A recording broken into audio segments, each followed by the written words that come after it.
Thanks, everyone. This is Ken Callahan, Head of Policy. Thank you very much for joining the HHS Lyme Disease Roundtable today. We have two different roundtables today. Roundtable number one is going to be on patients, practitioners, and partnerships. As a run a show, we have about an hour today for each roundtable, with a 30-minute break in between. And first off, this is just something the Secretary Kennedy has been very focused on, and the first Trump administration was very focused on as well. And thanks to Secretary Kennedy's leadership, made sure that we were going to convene everyone here today for this.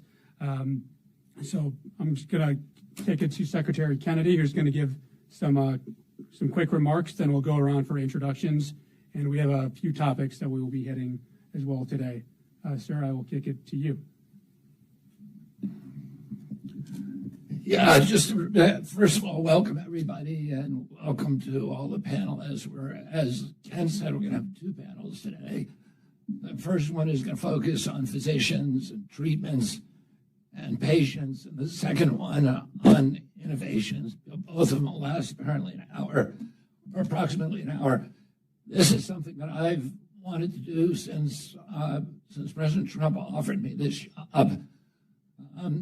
My family has been directly affected by Lyme disease. I lived for 35 years in Bedford, New York, which is within the epicenter of Lyme disease. Every member of my family has had Lyme disease. I got Lyme disease in about 1986 when it was still very, very difficult to even get it diagnosed. Luckily for me, I got the classic bullseye on my arm, and I was able to get antibiotic treatment that was successful. So I have not actually gotten sick from it.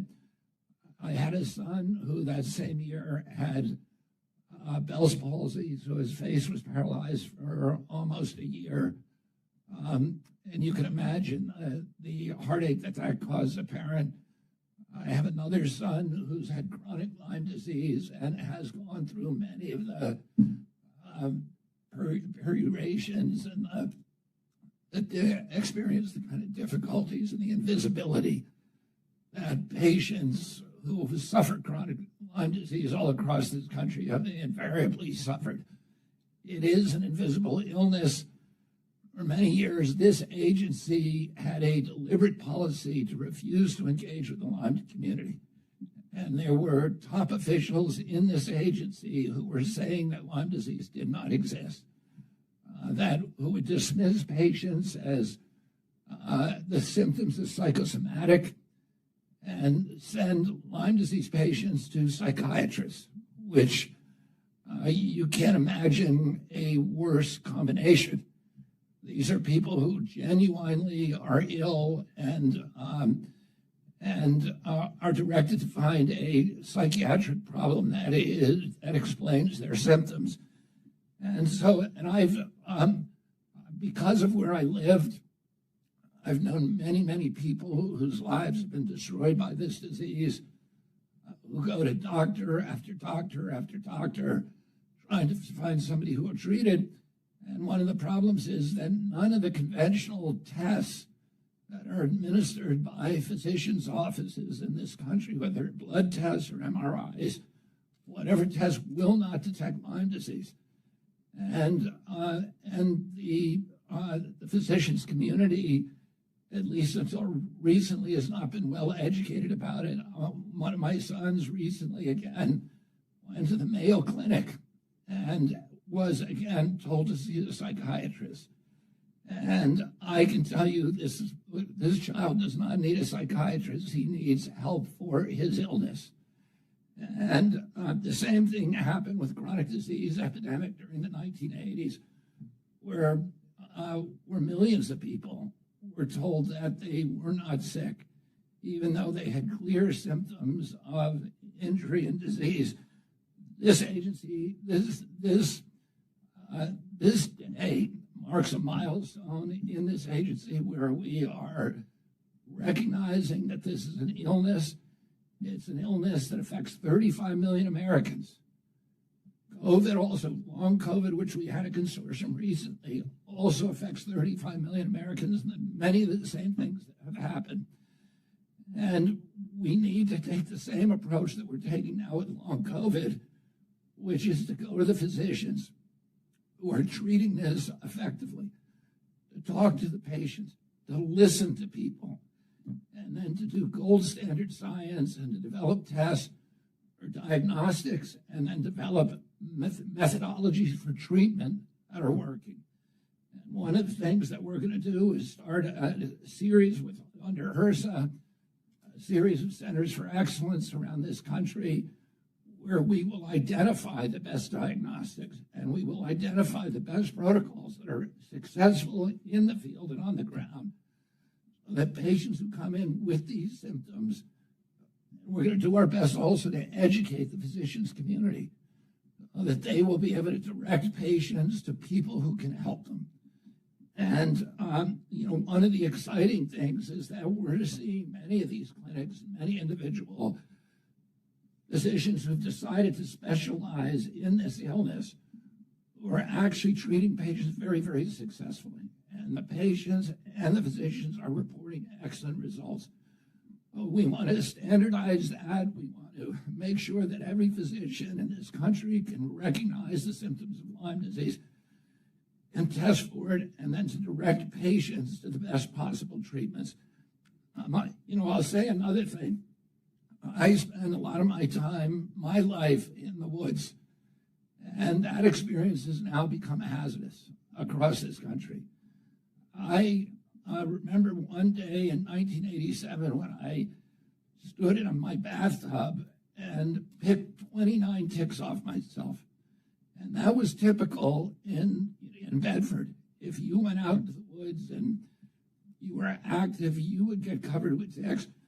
I was in Martha's Vineyard recently, and I learned that half the adult population of Martha's Vineyard now has alpha-gal, the year-round population.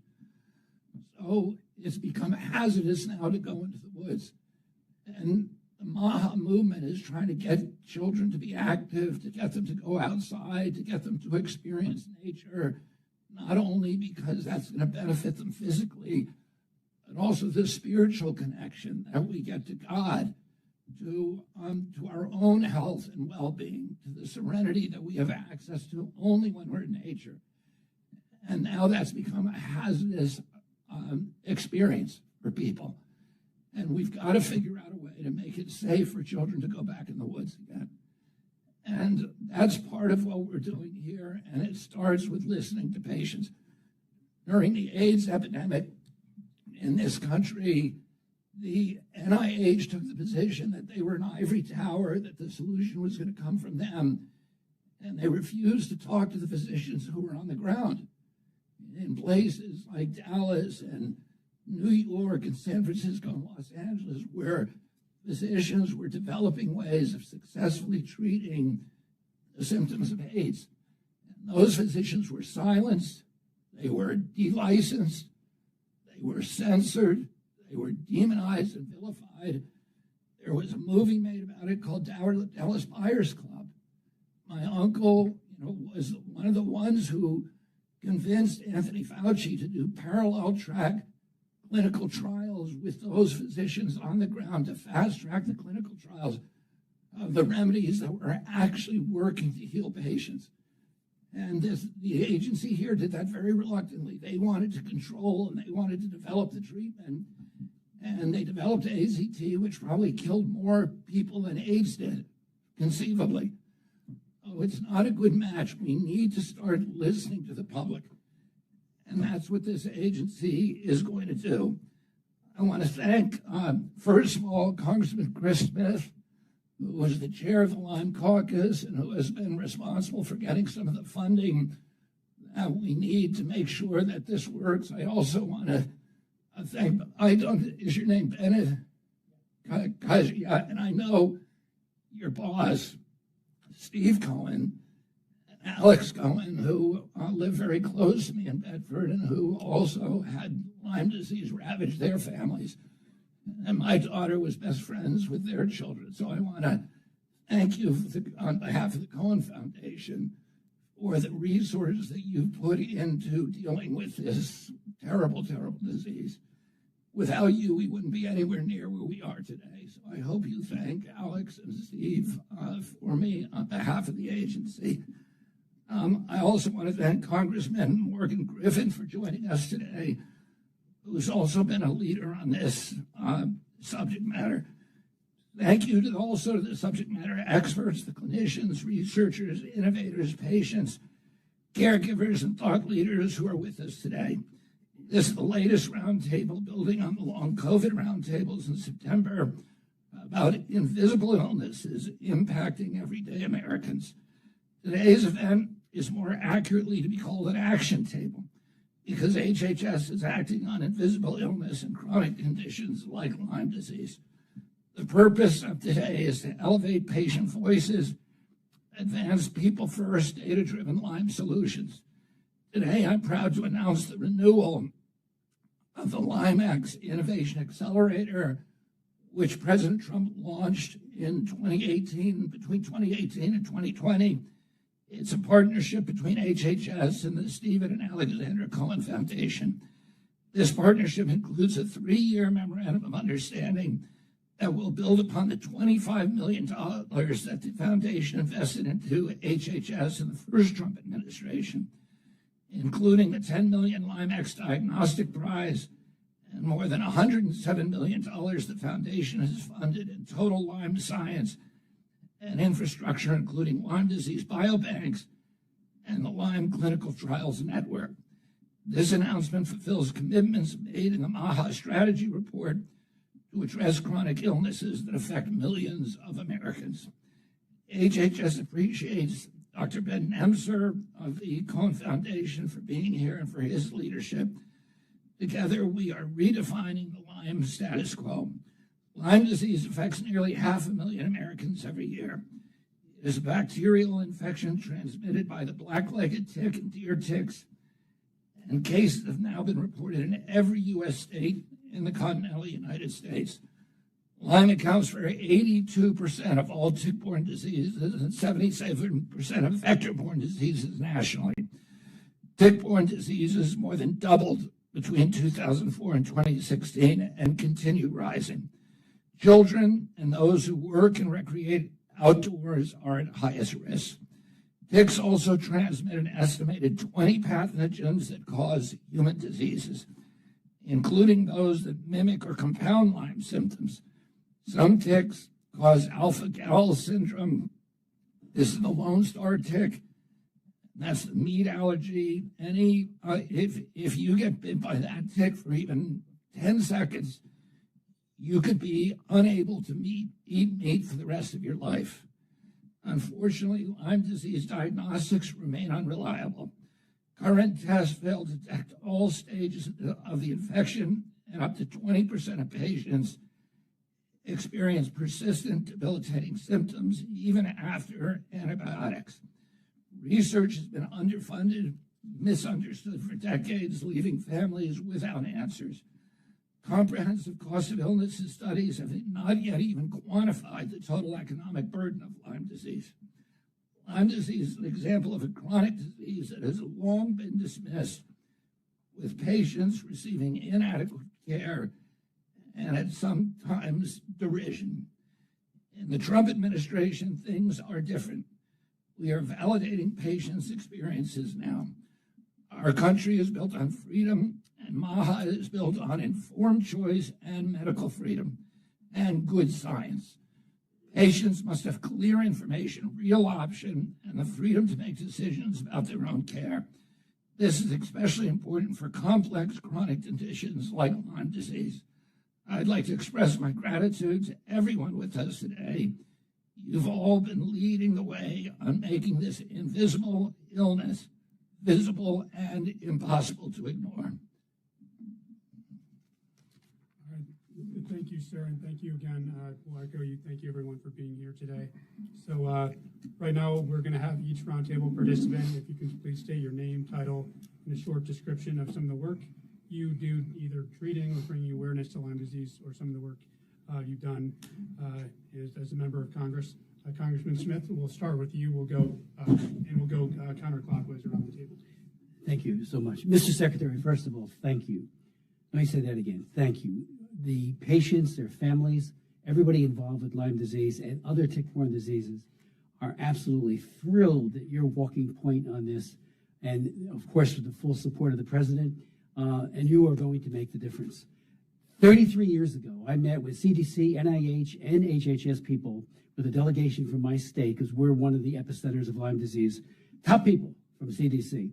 And part of the discussion revolved around, they were saying if you take 4 weeks of doxycycline, no matter what stage this disease is in, it goes away. And the insurance companies then said, 4 weeks, that's all we're going to reimburse for.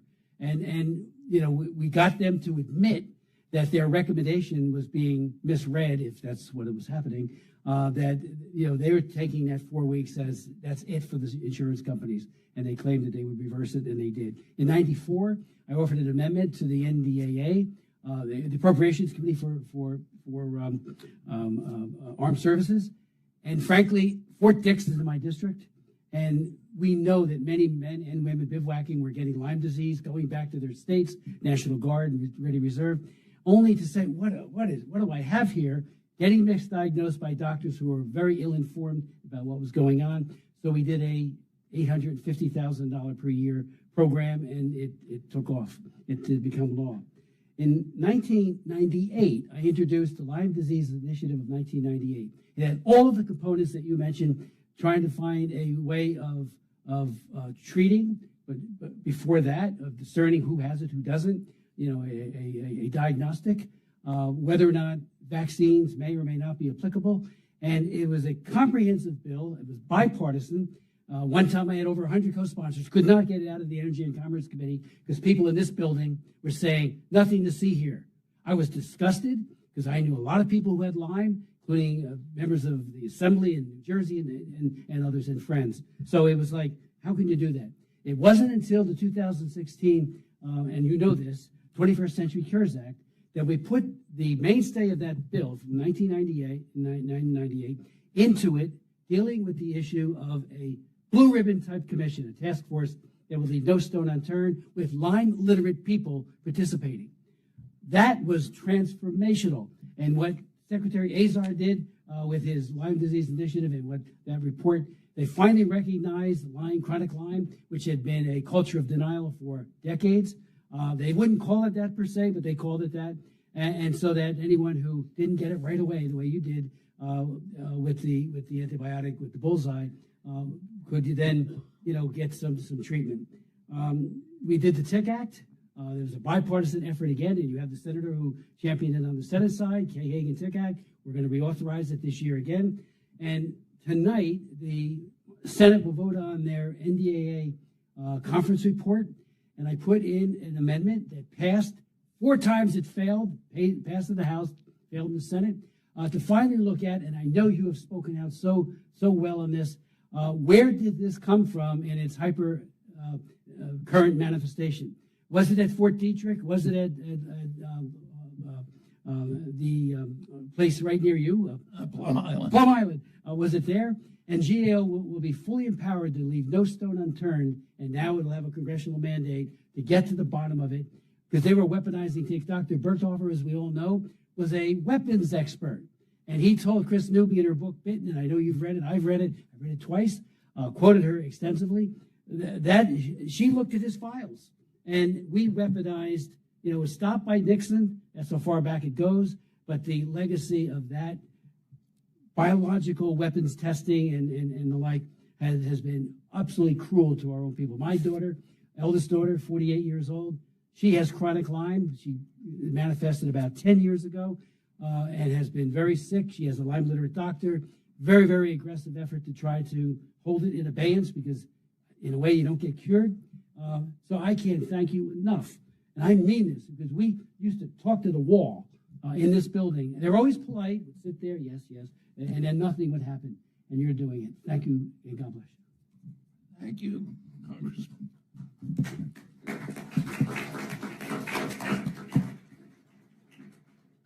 Hello, my name is Dr. Ben Nemser, Chief Program Officer for the Stephen and Alexandra Cohen Foundation. First, I would like to thank Secretary Kennedy for hosting this historic roundtable. The Stephen and Alexandra Cohen Foundation is the largest nonprofit funder of Lyme and tick-borne disease research in the U.S. Over the last 10 years, the foundation has granted more than $110 million to the Lyme and tick-borne disease field. Since 2020, this includes a public-private partnership with HHS called the LymeX Innovation Accelerator. The foundation's approach is grounded in the patient experience. Our founder, Alexandra Cohen, has battled Lyme disease for many years, and she is the visionary behind our work. Personally, I'm a caregiver to my wife, who has endured Lyme and tick-borne disease co-infections for over a decade. The foundation has funded more than 70 projects, but for this discussion, I would like to highlight one, the Lyme Clinical Trials Network. Started in 2021 at leading clinical institutions such as Johns Hopkins, Mount Sinai, University of North Carolina, to name a few, the network conducts studies based on treatments that are working with frontline Lyme doctors and for other health conditions and rigorously evaluates them in robust clinical settings. The Lyme Clinical Trials Network is designed to build evidence for repurposing medicines and other treatments so we can improve the lives of people suffering now. While the network is currently testing many treatments, they can use additional support to expand capacity and test more treatments so that patients and clinicians recommend to the network. Moreover, once the evidence is generated, the network needs support to disseminate this knowledge, to educate and train hundreds of thousands of frontline clinicians across the country. Better treatments for the 2 million people suffering from long Lyme or chronic Lyme are within our grasp, but we need to collaborate for maximum patient benefit. Thank you. Hello, everyone. First of all, thank you so much, Mr. Secretary, for inviting me to this roundtable. My name is Rachel Markey. I am a physician assistant and live here in Washington, D.C. I have been practicing medicine for 15 years now and working specifically with Lyme patients for 12. I started in Lyme disease working with a prior Lyme practitioner, and I didn't know much about it at the time. I was hopeful that I'd be on the cusp of, new science and new developments, and I'm sad to say that not a lot has changed since then. So I'm excited to be here to see what kind of innovations and what next steps can be taken. I'm honored to be here to give a voice to my patients who are family to me and who have been marginalized for years and years. So thank you. Thank you, Dr. Markey. Good afternoon, Secretary Kennedy. Thank you. My name is Duvi Honig, founder of Life for Lyme, a patient, someone who suffers from chronic illness from Lyme. I myself have a similar story to what your children faced. I went into the hospital 15 years ago, thought I had a stroke. They dismissed me without any diagnostics. I went to a personal physician who said that there could be Bell's palsy and let's test you for Lyme. And he came back all excited to me, like it was like lighting 8 candles of Hanukkah the first day. You have all 10 bands, positive. I never saw that before. And he treated me, and after I was treated, slowly within the year, my whole body started deteriorating and falling apart. And we started doing some research, and I learned about all different co-infections that ticks carry that we're unaware of, that the hospitals was unaware of, that the doctor was unaware of and didn't test me for. And I took tests for these co-infections, Bartonella, all these things, and I had every different type of co-infection, and we couldn't treat one before the other and learn about one before the other. From that, we established, since I have the Orthodox Jewish Chamber of Commerce, a big network of doctors, and we established a call center, and we started referring people who are suffering from different symptoms to be able to diagnose and explain to them, create a panel of different blood work they should take to be able to know that there's different co-infections. We shared it with hospitals. I created R&D papers. I met with governors, with the Secretary of Health from different states, and we showed them that this has to be implemented into the hospitals. So first of all, I want to thank you. We're working since last November, Secretary Kennedy discussing about creating this initiative, and you're true for your word. Dr. Oz, we met by the inauguration, the presidents, and we spoke about the initiative that me and the secretary was working about, and you embraced it right away. And a special shout out to Chris Smith, who's the oldest senior congressman who tirelessly effort working together with us on this and many other things. And it's frustration. I remember Chris telling me, CDC walked into my office and said we failed in Lyme. And I just want to finish with a takeaway of prevention, because I'm not a doctor, but we do have the biggest referral department, and we saved tons of, over 30,000 people we serviced already. Prevention, number one, is that immediately, I suggest within 30 days, to have the CDC guidelines updated with co-infections that exist and with those symptoms that exist to be distributed to all hospitals and doctors. Because regardless, until we come to a solution, at least let them know to test for what symptoms, because they're oblivious to they're letting people out without proper diagnostics, what they get sicker and sicker from. Number two is awareness campaigns. What we do, Life for Lyme. I do billboards, spend tens of thousands of dollars a year, papers, awareness, flyers all over the place. We focus on hospitals, doctors, and we focus on the public. If you have these symptoms, suicidal symptoms, if you have fatigue, if you have, brain fog, if you have all these different symptoms, get tested for not just for Lyme, but for all the different co-infections. And we share that, and we print out all the co-infections awareness. So there's two elements, and the doctors and the hospitals have to be educated, and the patients have to know what to look out for. That's going to save lives. You at least know that people will be able to tap in to what's doing. And the third thing is insurances. Insurances, it's killing families. We deal daily with families, breadwinners, who are suffering from Lyme disease. Now it's called this. It mimics all different diseases. So people are running from doctor to doctor, different symptoms, and at the same time they can provide for the families, and it's out of pocket because insurance only covers the first initial meeting. So with having said that, insurance should be addressed right away, and it should be even this should be executive order that they have to cover the extended care.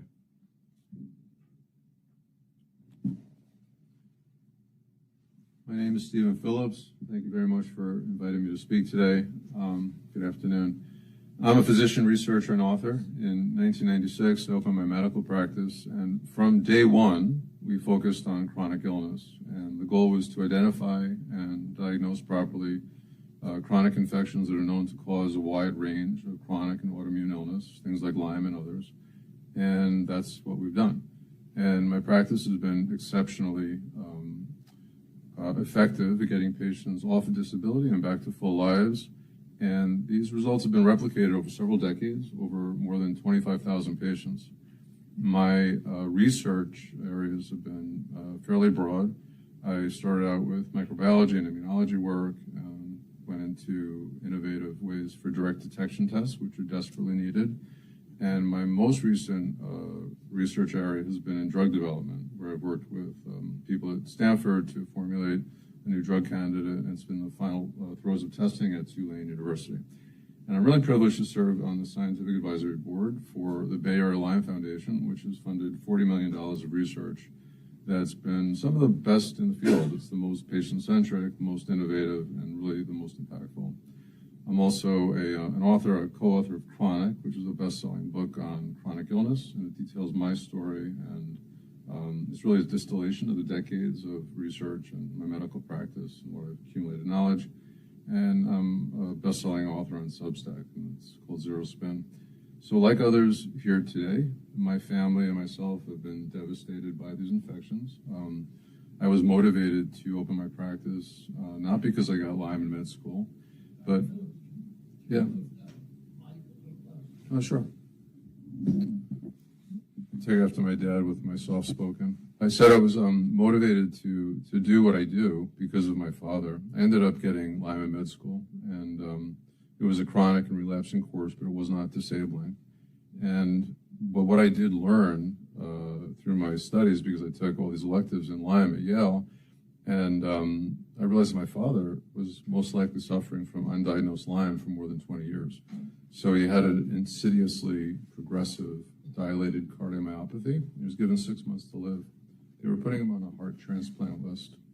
And I went to the cardiologist and I said, can we test him for Lyme? And the guy refused. And I was thrust to try to have to desperately save my father's life.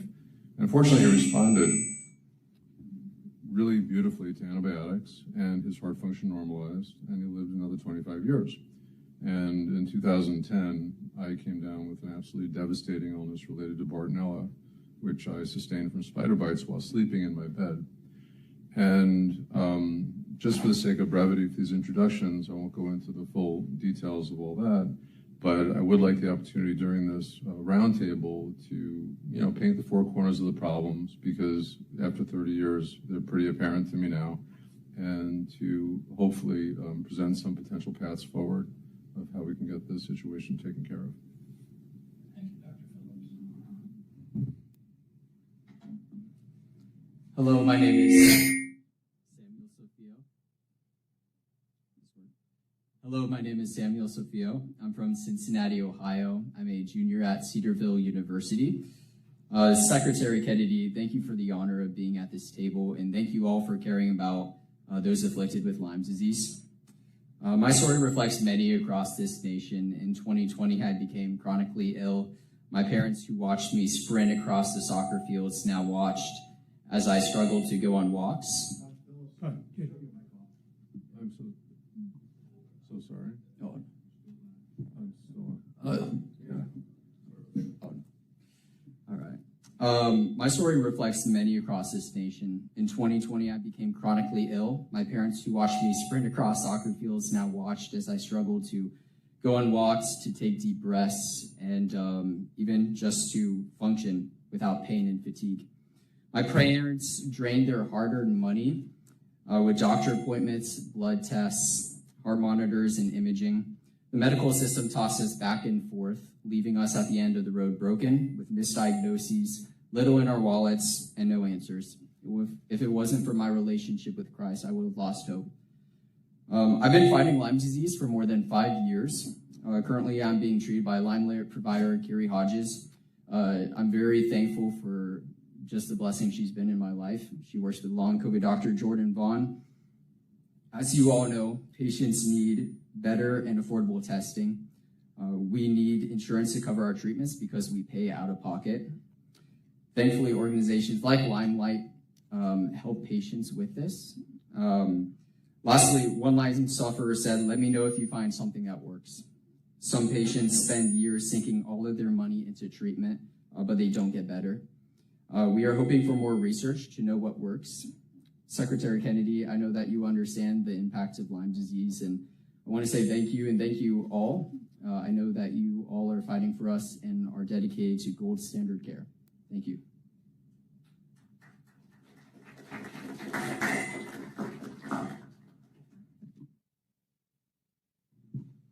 Good afternoon. My name is Olivia Goodrow. I'm 21 years old, and I have been battling tick-borne diseases for 14 years now. It took... Yes, I can. Better? Wonderful. I'm 21 years old, and I've been battling tick-borne diseases for 14 years now. It took 51 doctors and 18 months for me to just be diagnosed with Lyme disease. Then it took another 3 years and 4 more doctors to be diagnosed with 5 other co-infections. At 12 years old, I started the Live Lyme Foundation to give money to kids to afford their Lyme disease medication, to give funding, and to promote awareness. Starting at 13, I began developing apps, including Tick Tracker, the Long Haul Tracker, and Tickmojis, which I will talk about later. Through Live Lyme, I've hosted 6 scientific international summits that have had participants from over 50 different countries. I've also written my memoir, But She Looks Fine, From Illness to Activism, which details how I turned Lyme disease into Lyme-Aid. Lastly, I am a junior at UCLA, and I am working with renowned scientists on rapid diagnostics for tick-borne diseases. Secretary Kennedy, thank you so much for inviting me here today, And thank you all here for the incredible work that you do, and I look forward to making history.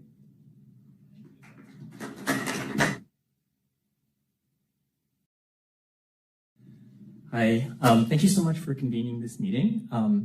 My name is Lyndon Hu. I'm an infectious disease physician at Tufts University. So I think I'm probably part of that ivory tower. But I will be the first to admit that we have not, in the 25 years I've been doing basic science, patient treatment, and clinical science, been able to come up with satisfactory answers for patients and cures. And I think we need to do better. I will say, though, that I am probably the most excited I've ever been during my career at the opportunities we have to actually solve this right now. Science, and that's thanks a lot to people in this room, at this table, and also in the audience here, in terms of bringing attention, focus, and funding to this problem. And I think we're at a very unique point in science where we now have the tools to do things. Traditionally, we've done science, in very precise, elegant ways, looking at one potential hypothesis at a time. But now, with the technology that we have, we can do what's called unbiased science and look at all the hypotheses at once and have the patient and the patient data tell us what's the important thing to be looking at. So to that end, I'll just mention two things that we're involved in at Tufts. One is an NIH-funded study to enroll 1,000 patients with Lyme disease so that we can put them through all these what are called multi-omic tests and come to some answers with that. But one of the unique things that we're doing with that study is that we are actually using clinicians on the front lines and as our research centers. And so they're the ones who are involved in bringing the patients to us, enrolling them, and being involved in telling us what they're seeing. So we've learned a lot through that trial, and we're only in our first year in terms of how to work with clinicians, busy clinicians who are not prepared to do research, and what kinds of support we need to give them to be able to do the best kinds of research. The other thing I'll just mention quickly is that we're also involved in a drug repurposing study. We've just completed screening 50,000 compounds against Lyme disease, many of which we found active are actually very common, safe medications. I'm not sure where we're going to go with those eventually, but the idea is that we are now taking that. We're on our way to 100,000, and we are going to take that, feed that with our collaborators into a machine learning artificial intelligence model where we can then screen virtual libraries of hundreds of billions of compounds quickly to identify the parts of the ones that we actually screen physically that are the most active, because repurposed drugs are not designed for treatment of Lyme disease. But if we can figure out what makes them active using machine learning, we can develop better drugs for that. So I'll stop there, and thank you so much for convening this. Thank you, Dr. Hu. Thank you very much. I'm Morgan Griffith. I represent the 9th District of Virginia, which is southwest, western, and parts of central Virginia. Needless to say, we are a hot spot, like so many others, for tick-borne illnesses, and cases have been increasing. Lyme disease is devastating, and Virginia Tech in my district is doing some research to understand the prevalence and gather more information into Lyme disease and other tick-borne illnesses. I would be remiss, and I think we all agree, that Chris Smith has just done amazing work, and I'm hopeful that we can get his Hagen Tick Act through the Energy and Commerce Committee. As chairman of the Health Subcommittee, I will do everything I can to get it on there early. We got a little slowed down by the shutdown, but hopefully we'll get this done next year. That's important for those who want to use a vaccine. FDA is working on clinical trials on a vaccine for Lyme disease. For what that's worth, we'll see what the studies show. The repurposing of existing medical compounds, any way that I can help on that makes perfect sense. Use things that we already have tested on the human body as being safe, and let's go forward with that. I will tell you, and I'll switch gears just a little bit, you mentioned alpha-gal. I will tell you that too, it's not, in most cases, it's not nearly as devastating, but good doctors out there in the field, people paying attention to what's going on. I have long had allergies. So I have my, at that time, infant, relatively young son in with me seeing the allergist. And my allergist, Dr. Saju Eben out of Roanoke, Virginia, said to me, have you been having any problems lately? I said, well, I've been following my diet strictly. I'm not eating the things I'm not supposed to eat, but I keep getting an upset stomach and I can't figure out why. This would be about 2010, maybe 2011. He says, let me do a test. Sure enough, I have alpha-gal syndrome. Now, I have a very mild case. It causes some stomach upset. But as we had discussions over the years, he told me that there was a case that he was aware of, I'm not sure it was his, where a lady kept breaking out in hives, going into anaphylaxis. And it turned out to be dryer sheets with beef tallow. So some people have severe reactions. Mine, it's annoying, but it's not severe. I kept telling my other son, who's a teenager, that he needed to be careful going out in the woods. You mentioned that, Mr. Secretary. He's big on hunting and fishing and bow hunting. You name it, he does it. I said, don't wear your shorts, wear long pants, protect yourself. And so I'm kind of excited that you mentioned we've got to get word out there on prevention as well for all of these tick-borne diseases.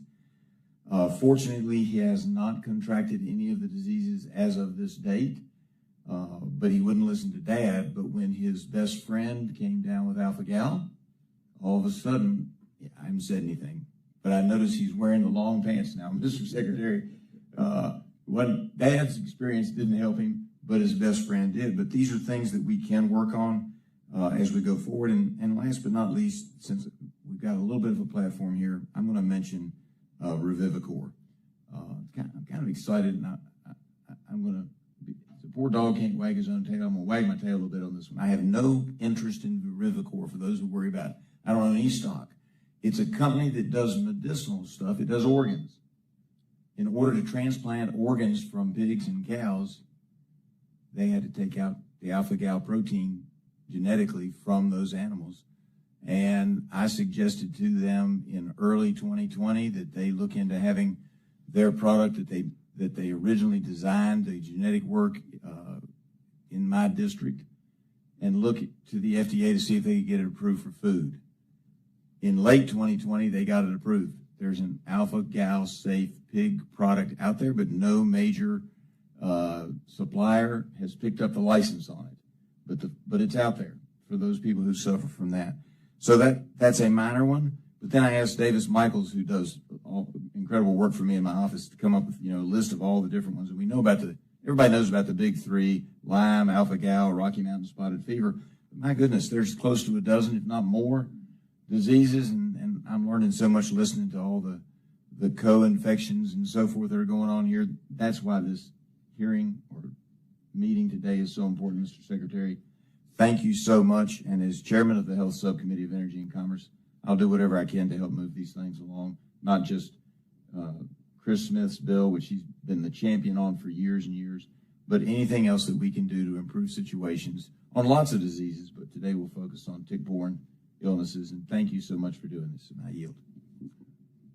Thank you, Chairman. I asked Dr. Oz to come here to talk about some of the funding options for Americans who may get sick. First off, let me make it clear to all of you, if you didn't already realize it, that this Sentinel event, this roundtable online, would never have happened if it wasn't for Secretary Kennedy sitting calmly next to me, not being so calm all the time, taking a, he looks mild-mannered here, but you get him going on things like Lyme, and it gets him agitated for a very good reason. The massive ship that is HHS, even with the great captain, cannot change direction unless he's barking about it all the time. And I learned early on that when you mix medicine with politics, you know what you get? Politics. There's no more medicine left. I learned this on the show when I began talking about chronic Lyme. And I've had many of the folks around this table, either on the show or I interviewed them around it. Dr. Phillips and others have come and joined in with blue chip pedigree, with great efforts to try to explain what's happening. They get no respect from academic centers frequently, but in generally from the medical community. And the question, why is that? And there's a quote as you walked into this building from Hubert Humphrey. He says, the moral obligation of government to take care of those living in the shadows. And folks who suffer from chronic Lyme are indeed living in the shadows. Many of you have witnessed it. I certainly have. But when I began to recognize that the boards and the other groups that drive this process, and insurance companies, of course, are incentivized by these boards taking a strict stance with a limited amount of time for treatment and thus forcing people into diagnosis that might not truly represent them, you begin to realize you need powerful allies to make change happen. The Cohens were friends of mine, and Alex actually was born at my hospital not that many years ago, a few years ago. But she and Steve have been very supportive of this, but it takes people like that who appreciate this. But I'll tell you, going to those events, you realize that there's a volcano of activity ready to erupt amongst people who are frustrated and angry that this has not been addressed. As Congressman Smith said, when you're talking to the wall, nothing happens. After a while, you realize that it's not an accident. There's an active desire not to hear the story get loud. And so we began looking into this a little bit at the instruction of Secretary Kennedy and noticed a few things. First off, in the chronic disease categories, especially with Lyme, there's a general short-circuiting of the system. So it becomes a condition that resembles other conditions. It makes it hard to put it into a bucket. So if you don't want to put it in a bucket, it makes it that much easier to avoid managing it. There are about 90,000 cases of Lyme disease reported by the CDC. Now, you heard a much larger number from Secretary Kennedy, didn't you? Others will probably reflect that. But we only know about 90,000 because only 90,000 fit into one of those buckets. That's data from 2023, by the way. It is still the most common tick-borne disease in North America, but it's not nearly what it truly represents in the impact it has, including economic impact on our country when college students can't show up in class, get educated, go to school, and become contributing members of society, which is one of the values of investing in healthcare. Of those people infected by chronic Lyme, in addition to memory loss problems, joint pain, debilitating amounts of discomfort, often, you end up with destructions of families. People don't even know what to think about their relatives. My family's from the eastern part of Pennsylvania. Is a lot of Lyme disease. I can't even keep track of the number of relatives who have Lyme disease, much less my friends. And these people are not crazy. We talk about it in many different contexts, but that's how they're labeled. So Secretary Kennedy asked us to address funding issues. He asked me to run the Centers for Medicare and Medicaid Services. And the question is, will we pay for Lyme disease? So Medicare, which covers 68 million Americans, 90% over the age of 65, but chronic disease categories are often treated as well. It turns out, have a long list of ailments that they treat. And Secretary Kennedy, I brought you this list, but it includes things you might expect on a list like this. Alzheimer's disease, asthma, atrial fibrillation, autism is on this disease for treatment, some chronic ailments like cardiovascular disease and cancer when they're in that category. But it turns out that we can cover chronic Lyme disease. It's actually already covered, and we've updated our website to make it clear that chronic Lyme disease is in present because it's a disease that is, and I'll read these words to you because I want you to understand, because this is what the statute's on the website right now. Clearly identifiable infectious triggers. That includes Lyme disease. Now, when you get bitten by a tick, many things happen besides Borrelia. Other things can get infected, viruses sometimes that are hard to identify, but clearly identifiable infectious triggers and difficult to identify infectious triggers both belong in this management structure. So we've updated covered the chronic care management category for Medicare, which are people whose chronic conditions, and they have to have at least two, will expected to be lasted at least 12 months or until death. We don't want the latter. We want the former, so we're going to pay for it. Secretary Kennedy, there's my homework assignment. And we announced this today because, again, it wouldn't have happened without a person who's curious and courageous. And Secretary Kennedy said this in the very beginning. We should listen to patients. He listens. He listened to all of you, and he wants us in the medical community to listen harder as well. With this Medicare guidance, and because the Lyme is quantified as an infectious associated chronic disease, I think we can make America healthy again by making it easier to be healthy in America by getting serious about the management of this terrible problem. Bless you for hosting this. Thank you very much, Dr. Oz. One of the reasons we wanted to host this meeting, as I make clear, is to announce to the world that the gaslighting of Lyme patients is over. And we now, Lyme, incidentally, Lyme and COVID are the numbers 6 and 7, respectively, chronic diseases in this country after diabetes, obesity, cardiac disease. So the burden is enormous.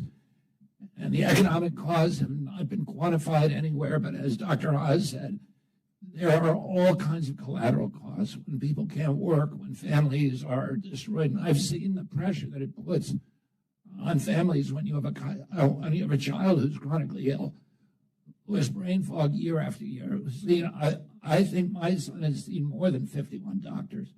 And that's what happens. That is the story. That is the odyssey of American kids who are motivated to find a cure, to find a remedy, and who are relentless. They're going to see doctor after doctor.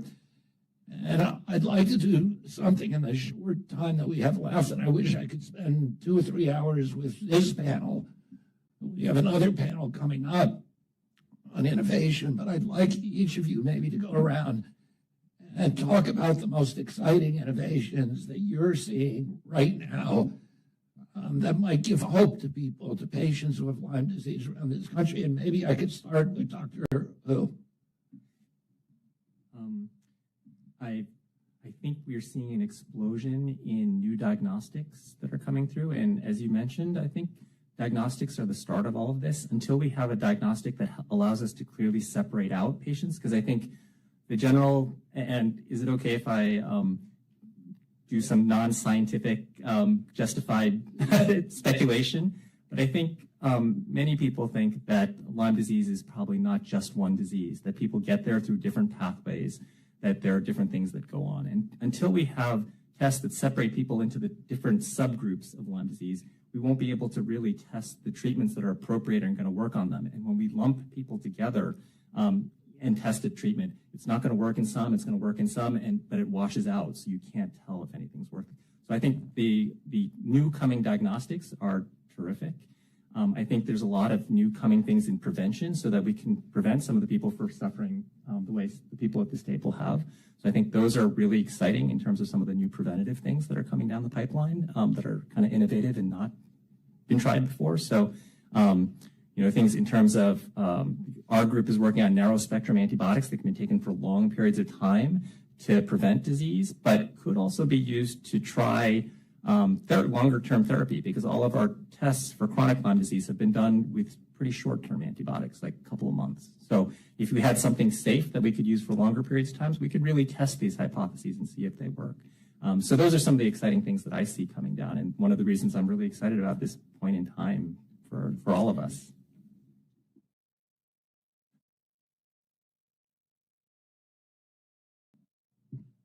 Absolutely. I think going on topic with the diagnostics, there are incredible diagnostic tools that are being developed. And one that I'm actually working on is through UCLA, and it is a rapid XVFA Lyme disease test. That is a multiplex vertical flow assay. And to put this into layman's terms, today, diagnostics with Lyme disease, they take time. They take time, and tick-borne diseases, they do not have time. They are very time sensitive. And this can be completed within 20 minutes. In our hopes, you could buy it at a Walgreens store.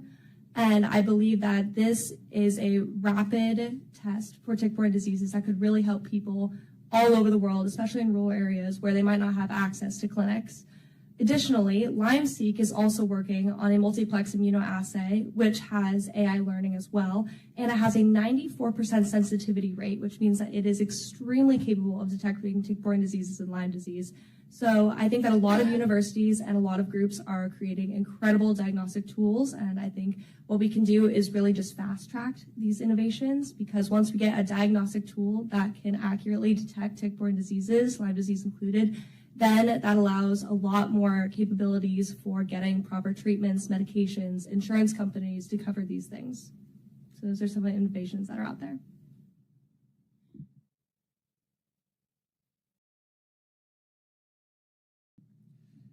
I think, at least from a patient standpoint, there's a lot of uncertainty. You're waiting there day after day after day. For me, 1,400 days. With a lot of uncertainty. What's wrong with me? And I think just having an accurate diagnostic tool would benefit us a lot. And of course, like I said before, patients spend all their money in many years into treatments only to find at the end of the road that it didn't work, and you're out of money now. So I think something that's a guideline or a focus that helps patients know, okay, this treatment is the best possible treatment for you based off of this best possible diagnostic tool.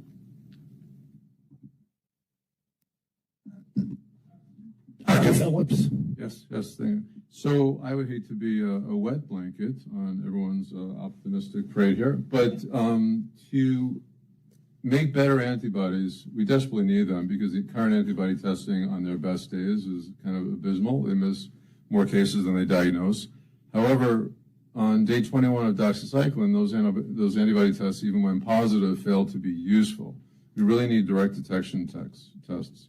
Lyme bacteria have been extremely difficult to culture from infected hosts after a period of time.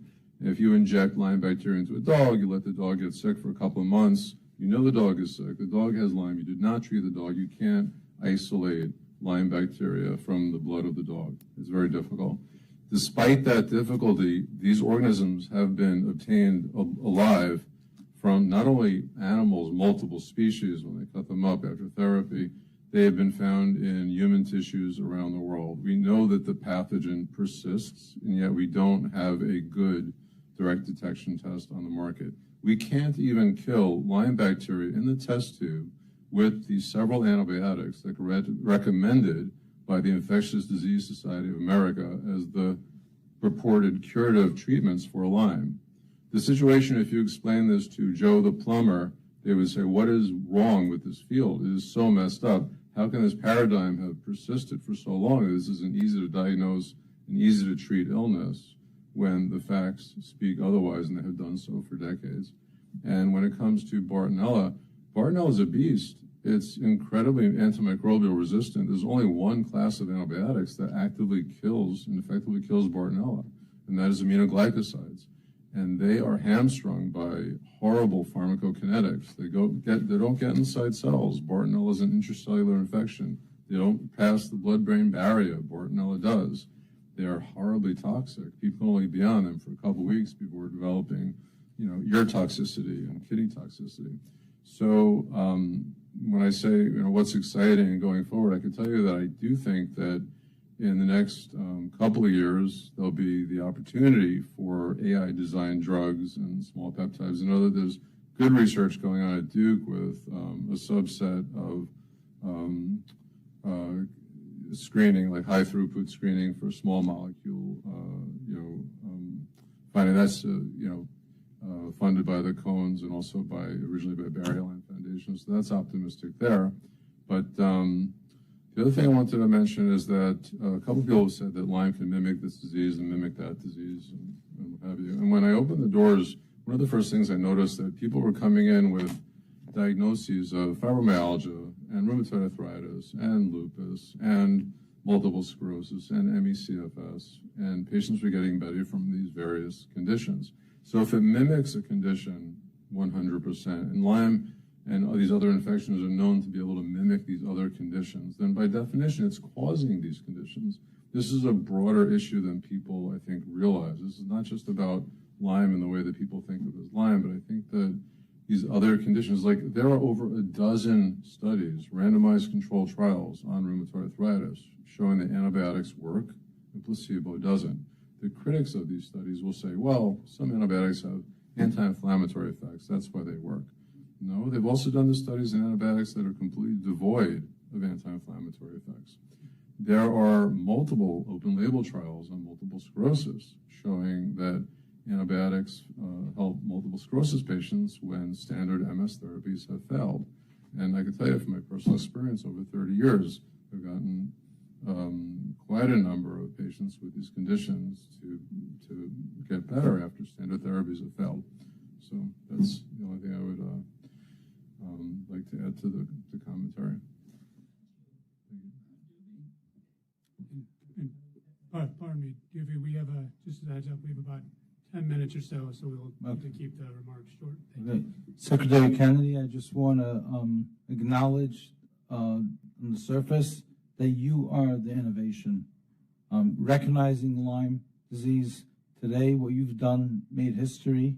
Without your recognition, all these solutions, doctors, and many doctors deny Lyme disease as a myth.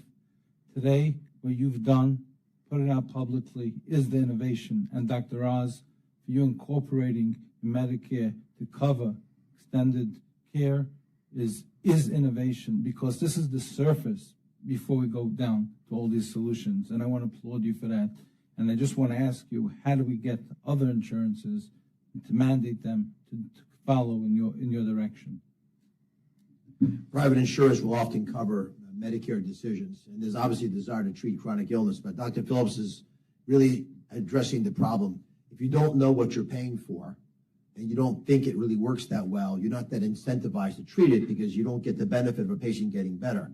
I actually did not realize that glycosides were the only way of getting to an intracellular organism, but that is mission critical, because we argue about 21 weeks of IV this or that, but if the patient's still sick afterwards, and you go to any of the Lyme events, you'll see a large number of patients who claim that they've been through every treatment possible: hyperthermia treatment, hyperbaric treatment. In surgery, there's an adage that if you have more than one operation to treat a disease, you don't have a good operation. Because if you had a perfect operation, you wouldn't need two. There's probably 25 Lyme treatments, which means none of them are really that effective, as much as we'd like. If you cobble them together, perhaps you can get the results, and anything's better than nothing. But the insurance companies need a bit more confidence that we have better approaches. That leads back to awareness. Thank you. Some of the exciting aspects that I've seen, in my practice and also listening to all of you speak is, the possibility of having better diagnostics and research, money going into research that is going to help legitimize this, disease, this diagnosis. The aspect of that will impact me and therefore impact my patients is lifting the barriers to the clinicians. I think the biggest problem that I saw when I worked in internal medicine is I was given 15 minutes to talk to a patient, and that's not enough time to take care of anything, really. I started working with Lyme patients, and I was afforded the ability to spend an hour, if not longer, with these patients, and that is critical because this is a disease that affects every system of the body, and you have to systematically go through those systems to support the body so that it's in the best condition possible to treat. I, in my practice, have approaches from both Eastern and Western medication or medicine to help holistically treat the patient, which I think is incredibly important. I also feel that, there's a lot of limitations on utilization of long-term antibiotics. We, at my practice, use pulsed antibiotics in hopes of reducing resistance as well as giving the body time to detox and not create further issues down the road in regards to gastrointestinal problems. But I think the innovations that will occur, hopefully from this roundtable and future roundtables, will allow me to do my job that much better. So thank you. Thank you. I'll be brief. Two things. One, tissue analysis. Oftentimes in patients, Lyme disease is not flowing through the blood, but that's the only place that we typically test. And so a lot of research done by Dr. Amy Peral in the audience is looking at tissue reservoirs to seeing how the pathogens may be harboring there, that we can understand the etiology as well as a potential diagnostic tool.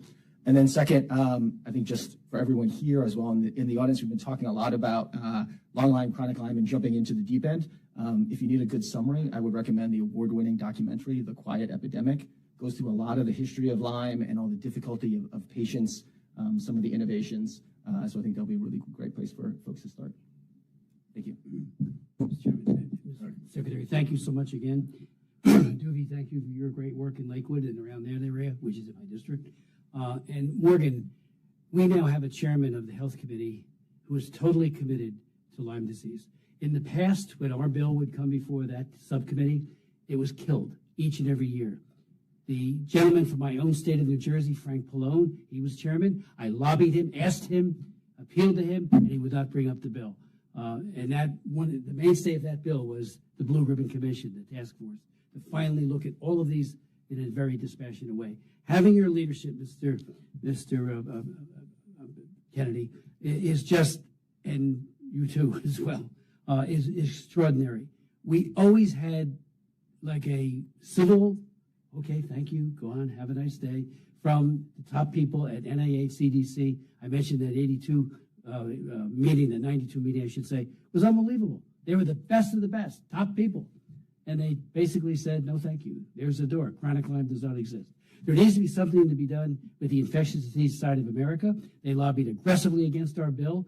And when last time we got the bill passed on looking into what we may have weaponized the ticks, the big story in the Washington Post mocking the heck out of me for offering that. And I asked the reporter, have you read Bitten? Have you looked at any of this stuff? No. And yet they carried the story like we have a tinfoil hat on our head. I was very incensed at that because who gets hurt?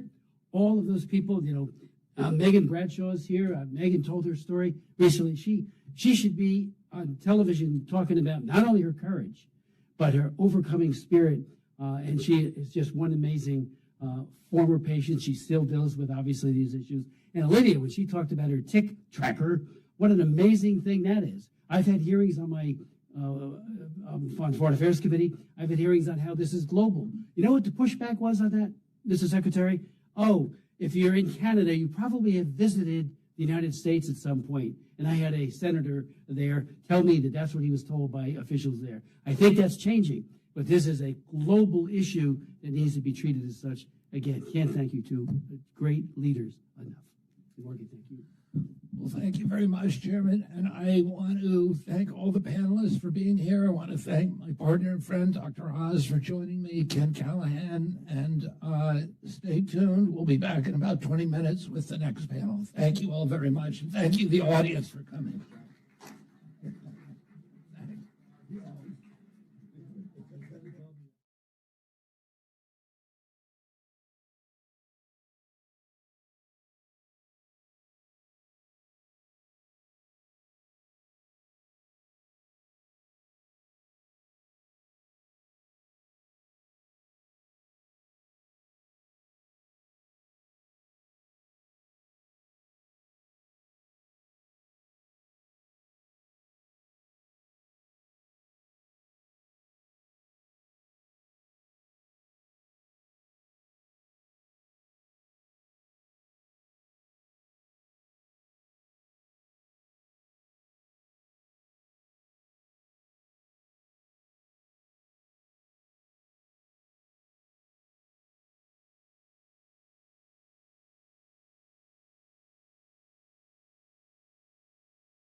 Of diagnosed Lyme cases in 2024.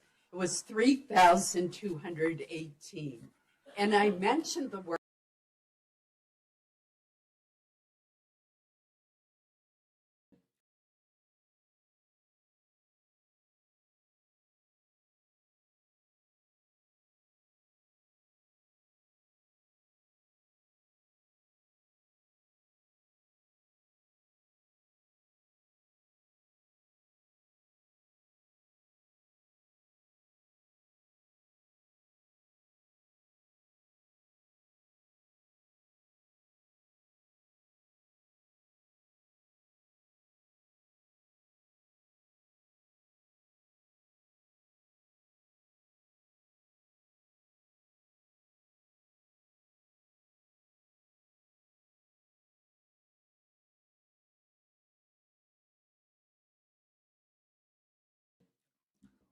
welcome back, everybody.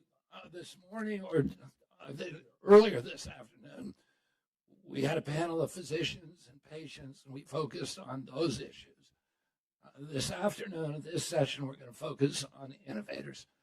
And I want to thank all of the panelists for being here. I'm very excited to hear some of what you're going to tell us about what is on the horizon. And I want to start by introducing Senator Suzanne Collins from Maine, who's had a long, long history of leadership on Lyme disease. And she was one of my inspirations for getting this panel up and going. So I want to start out by allowing you to introduce the group.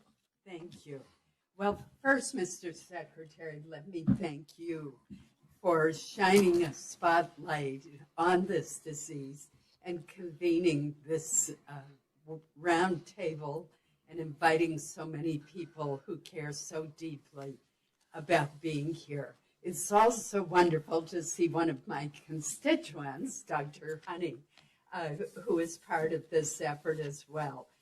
We've talked many years ago, and it's wonderful to see her today.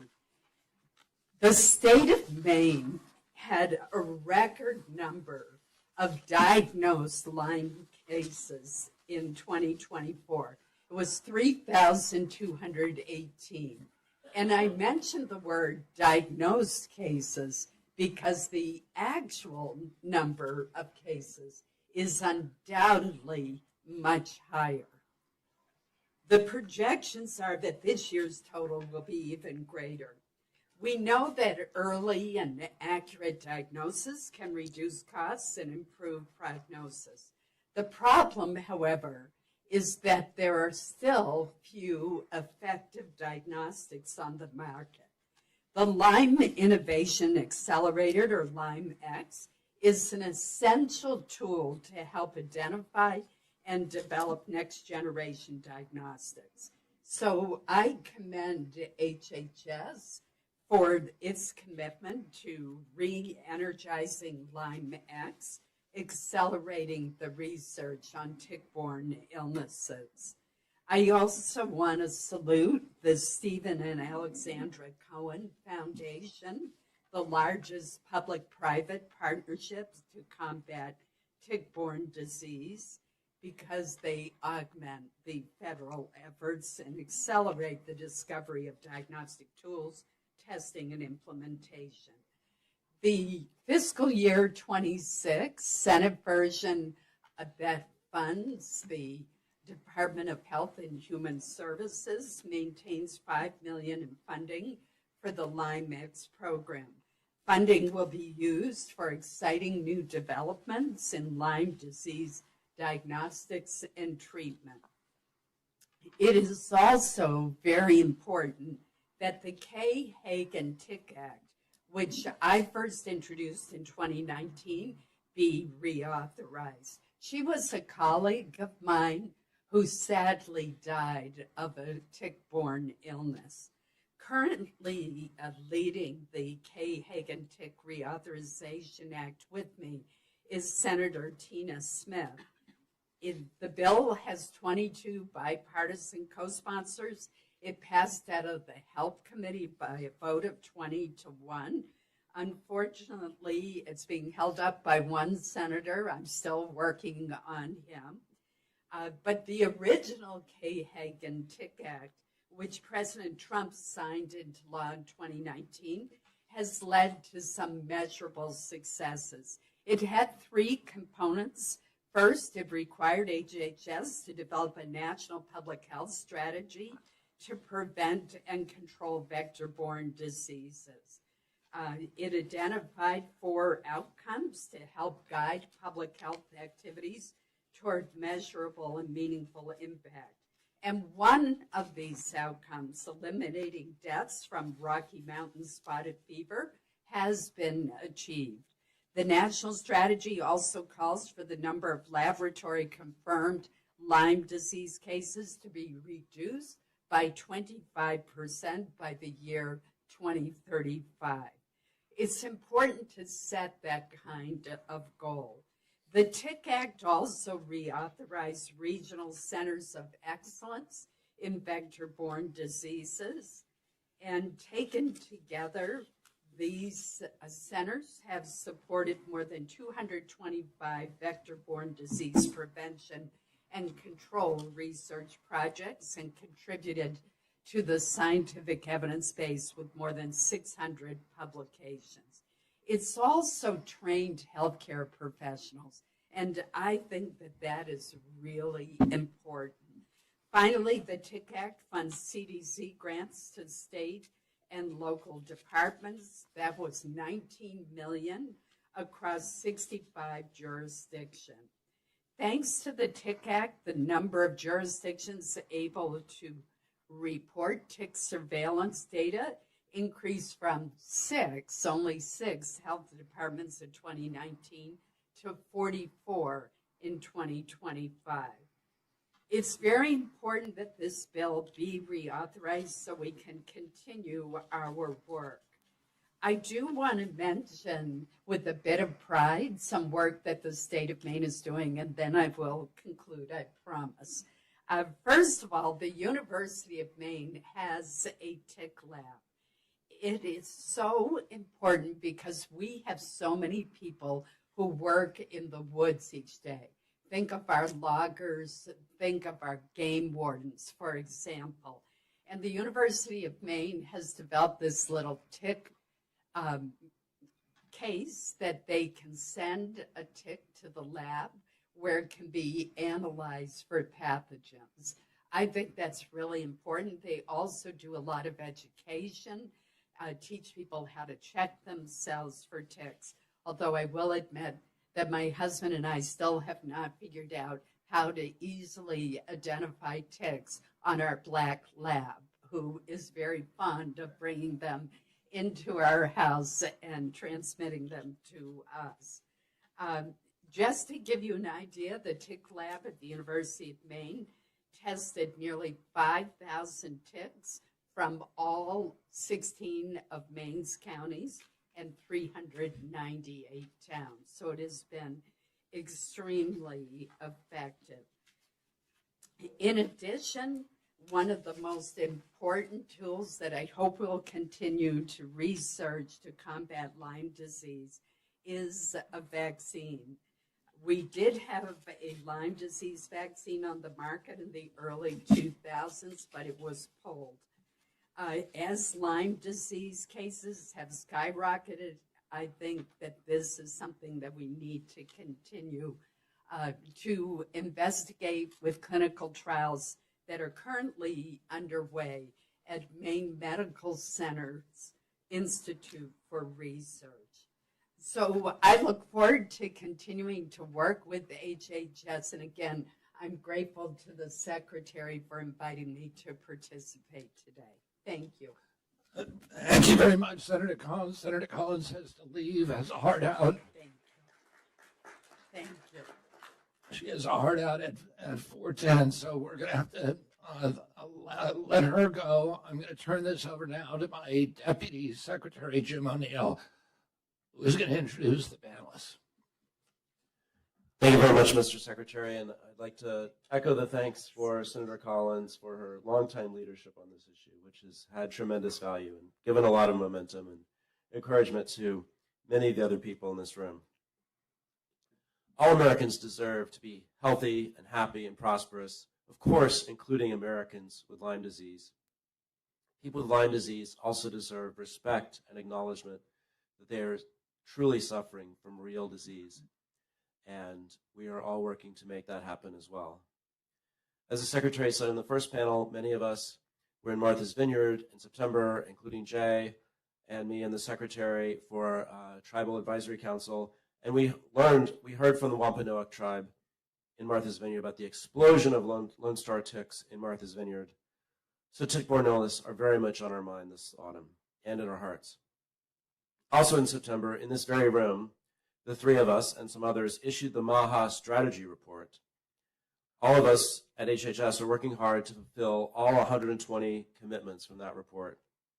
One of those directives calls on HHS to use artificial intelligence to reduce the economic burden of chronic disease. And this event shows that we're not waiting for the new year to act. I would now like to ask our distinguished panelists to introduce themselves with name and title and what you're doing to work on Lyme disease. And we'll start on my far left with Dr. Bransfield.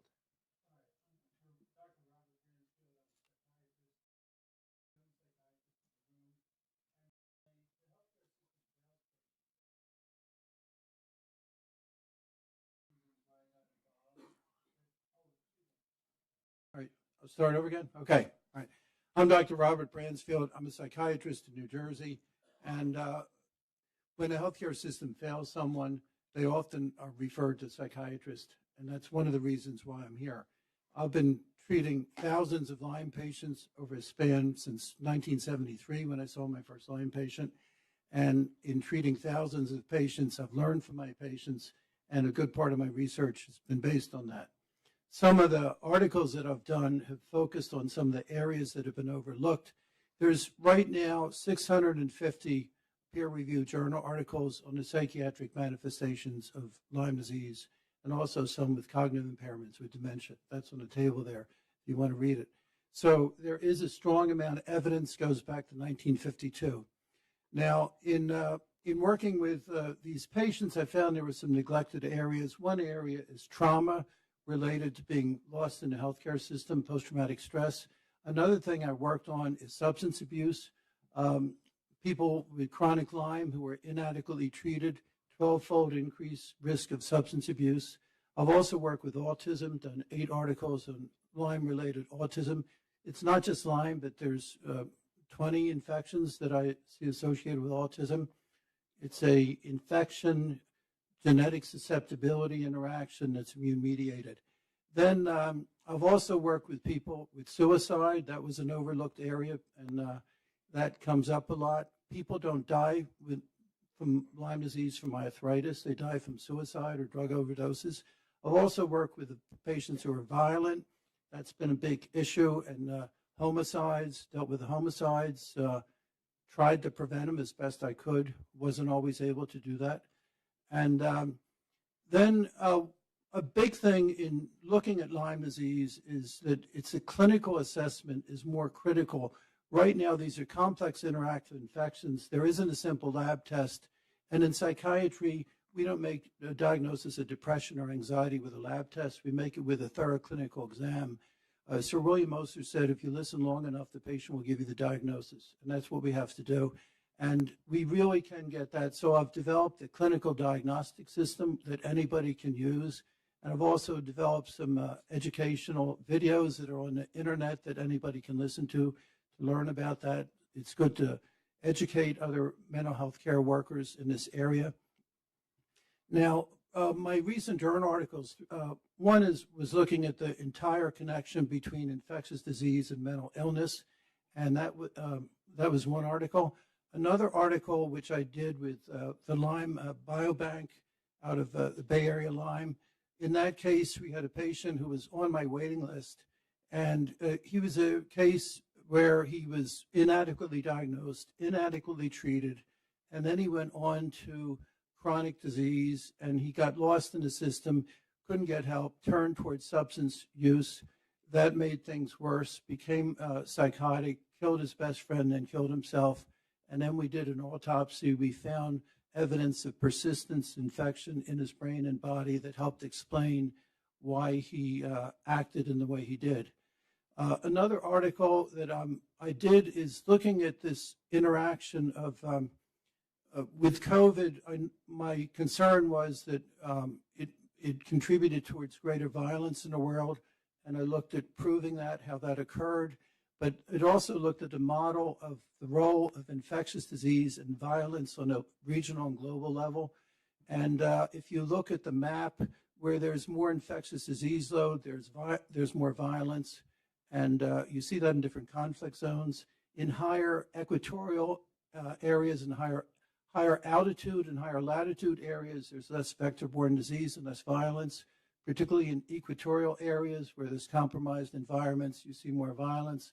So a lot of it is a ecosystem problem where we have to look at the whole pattern of how that ecosystem evolves, the pathogens, the vectors, and how the disease evolves. And I think that's very critical. That's not exactly Lyme disease, but it's related. But my work looking at the infection with these patients brought me to that. And I think we have to also look at the fact that this is not just an American problem, it's a global problem. And other countries follow the lead of American healthcare, but they also follow our mistakes. And that's been a big problem. I've seen it with in going to other countries and talking with people there. It's a problem in Australia and Poland, in Eastern Europe and France, where they have this very restrictive criteria. And I think if we can be more clear in broadening out the definition of Lyme disease, it won't just help here, but it would help in other parts of the world, and I think it would help with global stability as well. So it's very difficult dealing with this, but I think we can make some progress. But I think we have to look at diagnostics, not just as blood work, but we have to do it clinical diagnostic systems where there can be screening. You can do rapid screening, and then you do more detailed screening. The most detailed screening I do takes 2 hours to do, and I look at 280 different symptoms, but you don't start out that way. You start out more with a screener, and then you expand from there. And I think we have to help people today. In my past week, I had 2 people that were homicidal, 2 that were suicidal, 1 that was psychotic with an autoimmune encephalitis. We have to help these people today. We can't wait till these things evolve. There's a great urgency. So on behalf of my patients, and one other thing I get involved with is the legal, the legal aspect of Lyme disease on various levels. That's a significant thing that comes up a lot. And on behalf of my colleagues with ILADS, I also organize people. I organize other psychiatrists and other doctors. I've done that since the 90s. And my colleagues are here from ILADS, and that's an organization where we help to promote and educate. And we also have to develop these biobanks, like the Bay Area Biobank, where there's 28 Lyme disease brains. It helps us with a lot of these studies. The gold standard is really with autopsy and tissue studies, and that's where we really are going to move forward and truly understand this. And I thank you very much and on behalf of my colleagues and my patients and myself for bringing attention to this critical issue. Thank you so much, Dr. Bransfield. Dr. Patterson. Yes, I'm Bruce Patterson. I'm a viral pathologist. I've been doing pathology for over 30 years, so I've had my share of diagnostics and what we call pathogenesis, which is exactly how do bugs create disease. And, you know, I wrote an op-ed, Lyme, the pandemic that COVID uncovered 4 years ago as we were using machine learning and AI to develop a diagnostic for long COVID. And along the way, we found some aberrant patterns in the immune system that were intriguing, that had very signature markers of Lyme disease, interleukin 8, interleukin 4, TNF alpha. These are all inflammatory proteins that we've been talking about and have been published. And we finally developed an algorithm-based system to diagnose long COVID and distinguish it from chronic Lyme, because as a clinician seeing thousands of patients, they all come in and say, oh, I have fatigue, I have brain fog, I have exercise intolerance, I must have long COVID. Well, 4 years ago when we were first going through those iterations, a lot of these patients ended up having Lyme. And so they probably weren't even adequately treated at the time. And I still think that is a huge issue right now with clinical trials starting with long COVID, clinical trials hopefully in Lyme. We're about to submit one in January, is proper stratification of patients in these clinical trials. It's a very simple ask, but it's very difficult to come by. When people use the term diagnostics, diagnostics is a very, very broad term. There's diagnostics that say yes or no, you have something. There's diagnostics that say how much of something do you have. There's diagnostics that say you have this versus you have that. Or most importantly, in the Lyme context, the need for a diagnostic to say, is the bug active Is it actively replicating, or is there evidence of past infection? And I'll add a third condition that we just discovered, that much like in long COVID, there's retention of the pathogen's protein in white blood cells called monocytes that are nothing more than fragments of protein and nucleic acids. We just found the same thing in Lyme. In other words, we found that there were fragments of Borrelia protein in monocytes, and we show that those white blood cells are pro-inflammatory. They're producing all the inflammatory proteins that cause these extensive symptoms: brain fog, fatigue, joint and muscle pain, etc. We all know what those symptoms are. But the fact remains that there may not even be a replicating bug to treat with an antibiotic in certain cases. And that could be another potential mechanism for chronic Lyme that we have to look at. It may not be all about antibiotics, but immune modulation. We've been using one in particular called Maraviroc, which reprograms these white blood cells away from a pro-inflammatory phenotype. These cells also are able to migrate through the blood-brain barrier and cause neuroinflammation. So we have to think of this differently as organism, disease, treat the organism, the disease goes away. What I tend to approach Lyme as doing is treating the bug and treating the chronic inflammation that results from the bug. And that could be due to mere fragments of the bacteria in some cases, but it may be the bug in other cases, and we need to be able to distinguish that. So thank you for your time, Secretary Kennedy. I think by looking at long COVID and Lyme, we've identified from some of the reports that I've seen that these are in the top 7 of chronic diseases in the United States impacting our population and again, the population worldwide. And these are also ones that haven't been adequately addressed from a funding level. So thank you, and I appreciate being here. Thank you, Dr. Patterson. Dr. Tal? I'm Mickey Tull. I'm an engineer. I'm an immunoengineer, and I've been working on infectious disease immunology for the last 20 years. And the reason that chronic Lyme is an invisible illness is because we don't have the test to measure it. People are often still told that they're fine while their bodies are breaking down. And I think one of the real tragedies is that we wait for their bodies to break down to really try to step in and help. And so some of the big innovations that we need are, we have to be able to measure what's happening, and we have to be able to measure it to see what trajectory are you on. Is your illness on track to recover, or is your illness on track towards catastrophic breakdown of your body?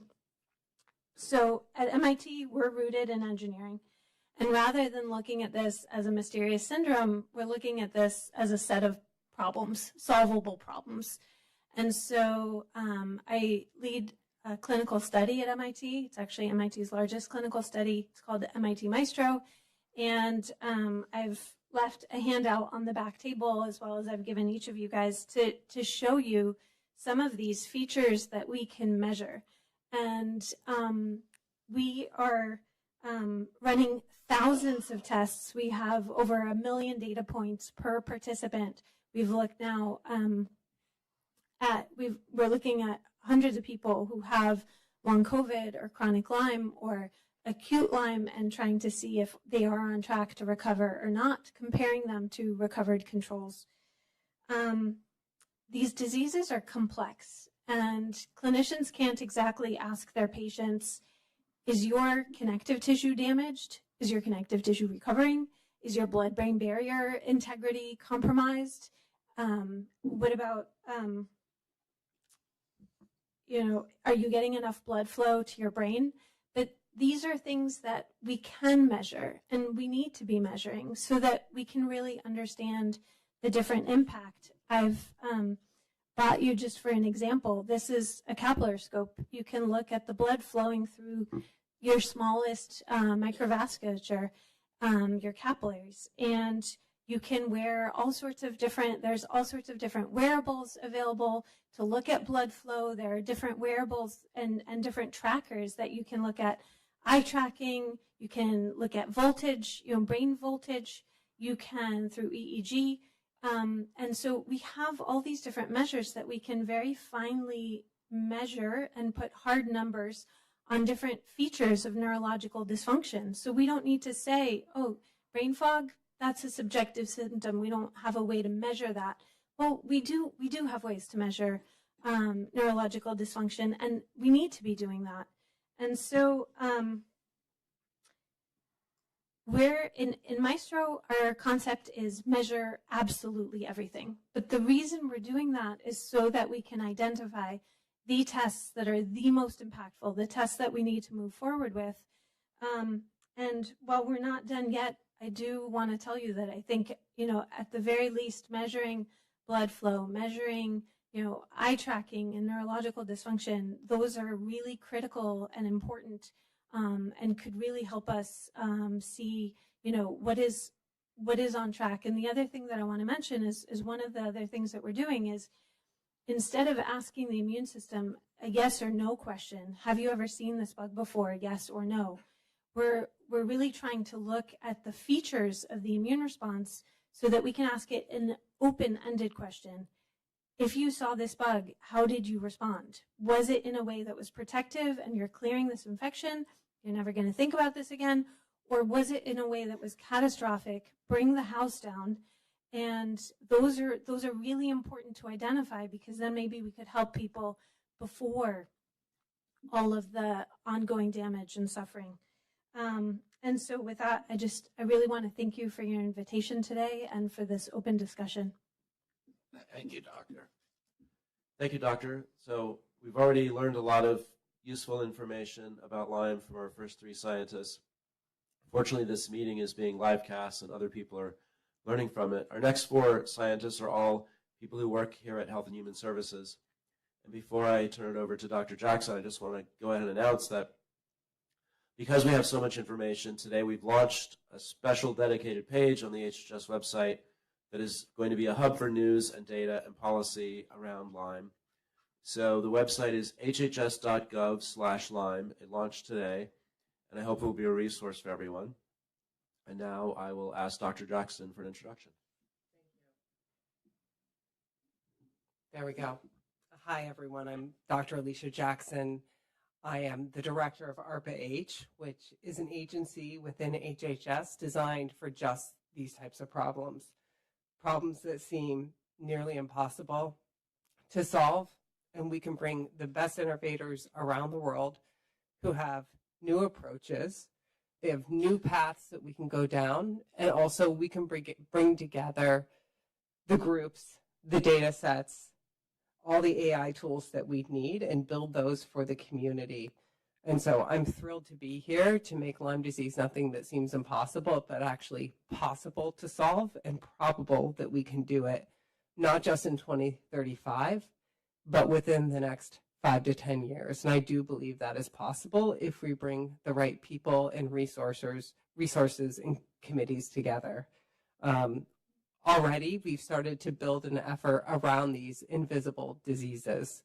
And while it sounds quite simple, it's actually quite complex, which is to take not only all the clinical trial data that's being produced around Lyme, but also each individual patient's record, the depth of that record, the clinical notes, and bring them all together in one place so that we can study them as a whole, make them available to researchers so we can understand what are the common patterns that we're seeing here, what's working, what's not working, why do some people recover when others do not, and get the kind of insights that we need. And we're building this for the community, because if we can build that foundation for the community, we can allow a bunch of folks to come on top of it and find those insights, ask the questions that need to be asked, and that will speed up the community as a whole. The second big area of innovation that we're quite interested in is around immunology and immune reset. And we're really looking to the community on this, which is what are those new ideas that you have? What are the big ideas that haven't been tried before or maybe go against dogma that we can put resources and funding in to actually go and make a dent here? I'm happy to talk more with all the folks here. I'm so happy that all of you have come here to share your experiences, what you're digging into, what you're funding as well, so that we can partner and make a difference. Thank you so much, Alicia. Next, we have our Distinguished Director of NIH, Jay. Hi, I'm Dr. Jay Bhattacharya. I'm the Director of the NIH. Thank you, Jim. I want to start by echoing something that Dr. Patterson said, which I think is incredibly important. The way forward on Lyme, on ME/CFS, on long COVID, so many other of these conditions that for the very longest time, patients have been gaslit to say, well, it's not real. Well, first, it is real.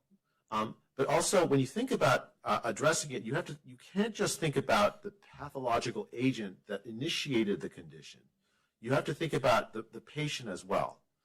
It's the interaction between the patient and the pathological agent that is at the heart of making progress on each of these conditions. The philosophy of the NIH has been and will be to think about those paradigms. We're not just going to be thinking about Borrelia, although that's a very important thing to think about when you think about Lyme disease, but about the patient's reaction to why is it that you have this long-term immune reaction? Why is it so sometimes difficult to find evidence of Borrelia in the chronic conditions, but sometimes you can find it? These are mysteries that are solvable, and the investments that we're making at HHS, including at the NIH, are going to be the heart of solving it. Let me just give you some items from this. Actually, you heard earlier in the earlier panel about this TOUGH study funded by the NIH, this prospective study of symptoms, events, and clinical outcomes for patients with Lyme disease. It's a very large study comparatively for looking at how Lyme is a prospective study for how the symptoms evolve over time, how biomarkers evolve over time, and how clinical outcomes respond to treatments. There are several teams looking at the potential role of peptidoglycans and other bacterial proteins and the antibodies they generate for a possible role in persistent Lyme. We're supporting an ongoing clinical study using neuroimaging and blood markers after treatment to assess mechanisms of neurological symptoms associated with Lyme. We support several studies seeking to identify serological markers, antibodies, that predict patient outcomes after treatment.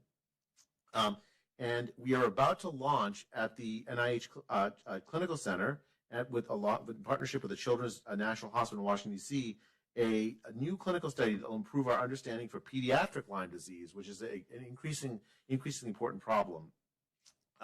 In fact, this is one of the commitments that we made in the Lyme disease framework to do, and we're going to launch that in early 2026. The NIH has multiple ongoing initiatives and studies on long COVID, ME/CFS, and other infection-associated chronic illnesses that may have similar underlying mechanisms. And studying these conditions together, finding what's in common and what's different, will help make advances in all of them. Again, Dr. Patterson, I think this is one of the things you're thinking along the same lines. While there's investments we've made in identifying new antibiotics that potentially could have a longer, better effects, as well as potentially protective monoclonal antibodies that can be used as a treatment strategy, evaluated in the usual rigorous NIH way. I've gone on long enough, so let me just say the NIH is committed to contributing to the overall Lyme strategy that the HHS and Secretary Kennedy has launched. And as I said, we've already committed to, we'll be launching this new pediatric Lyme initiative, as well as convening the new national NIH Lyme workshop to update federal research priorities on Lyme. I entirely agree with Dr. Jackson. We are the idea that Lyme is a intractable condition, patients are just making things up. Those days are long gone.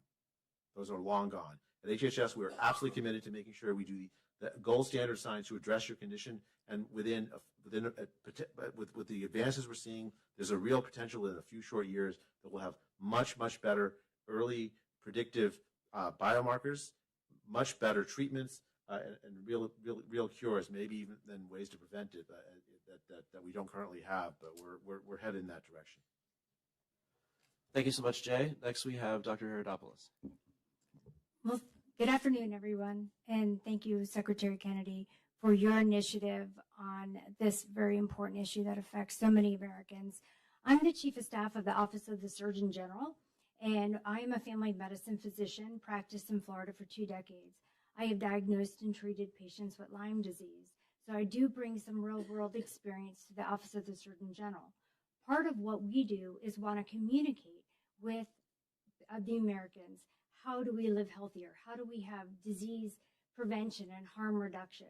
So in this space, we are going to be very active in educating the public on preventing, as well as awareness to clinicians on how to diagnose. Secretary Kennedy, you gave us our marching orders earlier this year, and Dr. Honey and I put together a briefing for you with your subject matter experts within the department. And one of those takeaways, you said, I would want a live stream roundtable so patients and innovators and researchers and clinicians are seen and heard. And this is what we've executed today with your leadership, sir, and so many people around the world are cheering for you today because of this.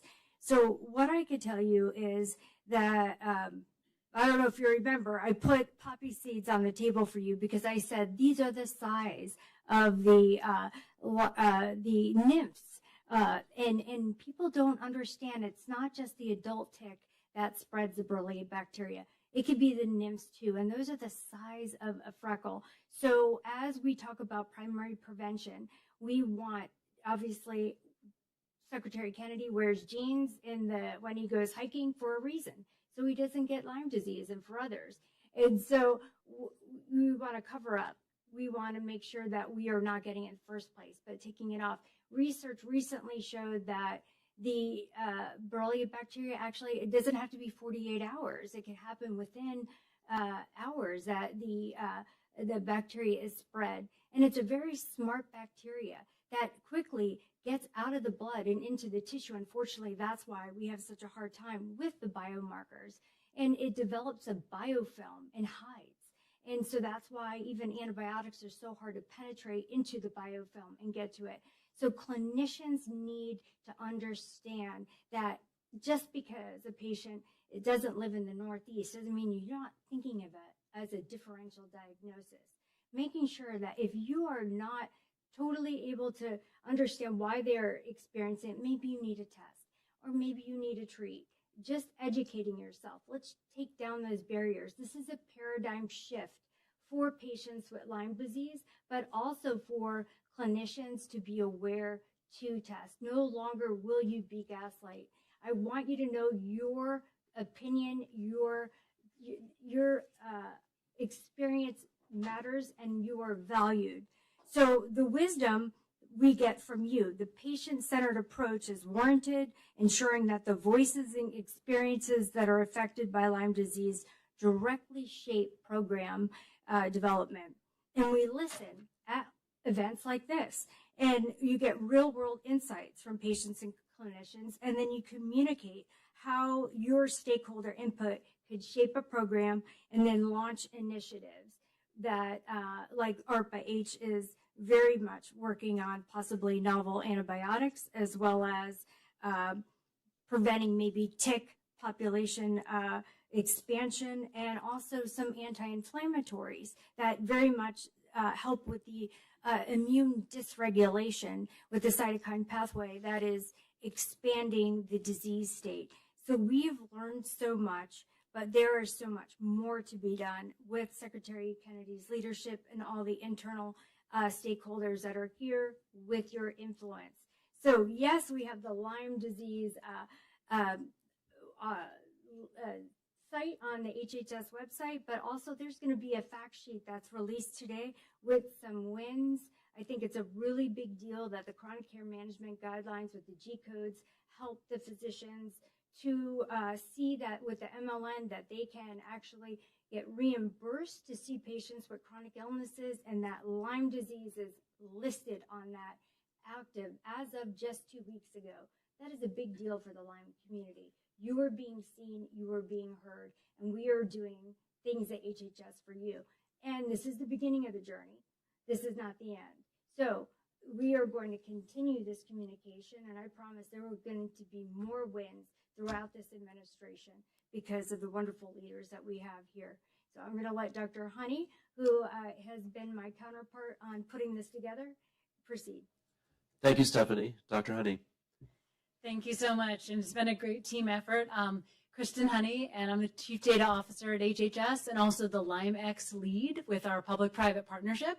But folks here probably know me as a Lyme patient because I was recruited by a tick in 1999 and went through many misdiagnoses for over a decade until I completely collapsed. And if I had followed the guidelines, I would be dead today. Fortunately, the patient community shared their wisdom, and I am here on the shoulder of giants like Lorraine Johnson, who founded LymeDisease.org and the My Lyme Data Registry with over 20,000 crowdsourced records from patients who are trying to find answers, and the late Pat Smith, and people who shared what got them well. So after trying many things over 3 years, I finally biohacked my way out. But, no one should have to be the FDA of their own body and take such extreme risks. So we need a new approach that puts the patient at the center and that is truly precision health, because there is no average American, and what works for me may not work for you. And with these complex conditions, we really have to look at the individual and the host response. And I think of myself now as really a data-driven problem solver who loves the science, loves the nerdiness, but give me a wicked problem. Let's unleash all the data we can with radical transparency, and then have the courage to follow the data wherever it leads us. Thank you so much, Kristen. Dr. Gould is the person on the panel that I think I've known the longest. I think we met at a scientific conference around 13 or 14 years ago. It's always lovely to see you. Please proceed. Thank you very much, Deputy Secretary O'Neill and Secretary Kennedy, for hosting such an amazing, am I audible? For convening such a great gathering. I think it's a critical moment in the history of our health and wellness care in this country that this convening is happening. My name is Dr. Anita Goel. By training, I'm a physicist and physician from Harvard and MIT. I'm the chairman of the Nanobioscience Research Institute and Nanobioscience Diagnostics, which is a company in Cambridge, Massachusetts. I've been on a lifelong journey to bring fundamental physics and biomedicine together. My institute has been working with agencies like DARPA, NASA, DOD, and recently with FDA and HHS and Dr. Honey on really bringing together physics, bio, nano, and even AI tools to unleash quantum leap innovations in healthcare. And specifically, I feel like I'm hearing my echo. Specifically, we've built a vertically integrated tech stack that enables real-time, high-resolution data collection and diagnostics in a decentralized way. So the idea is that you could diagnose with high resolution. So my initial background is building nanobiophysics-based detection systems, next-generation diagnostics at the single molecule level. But we really harnessed all of that into a tech stack, most recently demonstrated with the FDA in a contract project we did with them, where we quantified the viral load. We have one of the most sensitive FDA-approved ways to detect low viral loads of COVID in saliva. And we quantified the viral load of these patients. So we ran a decentralized clinical trial. And we focused on collecting multimodal data. And Secretary Kennedy, you mentioned it's important to listen to the patient.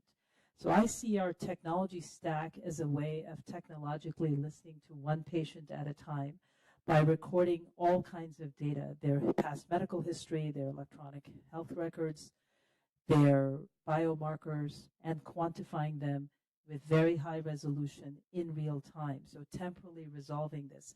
Most of our clinical trials are done in a low resolution way where we do cross-sectional studies. But if we can measure in high resolution in real time at an individual level, we get a lot more data because each individual story, and this is that personalized precision medicine, there's a lot of environmental factors that are influencing the biology of that organism on many layers. And so what we're trying to understand is not only the background information, but that interplay of the information of that biological organism with different layers of information in the environment.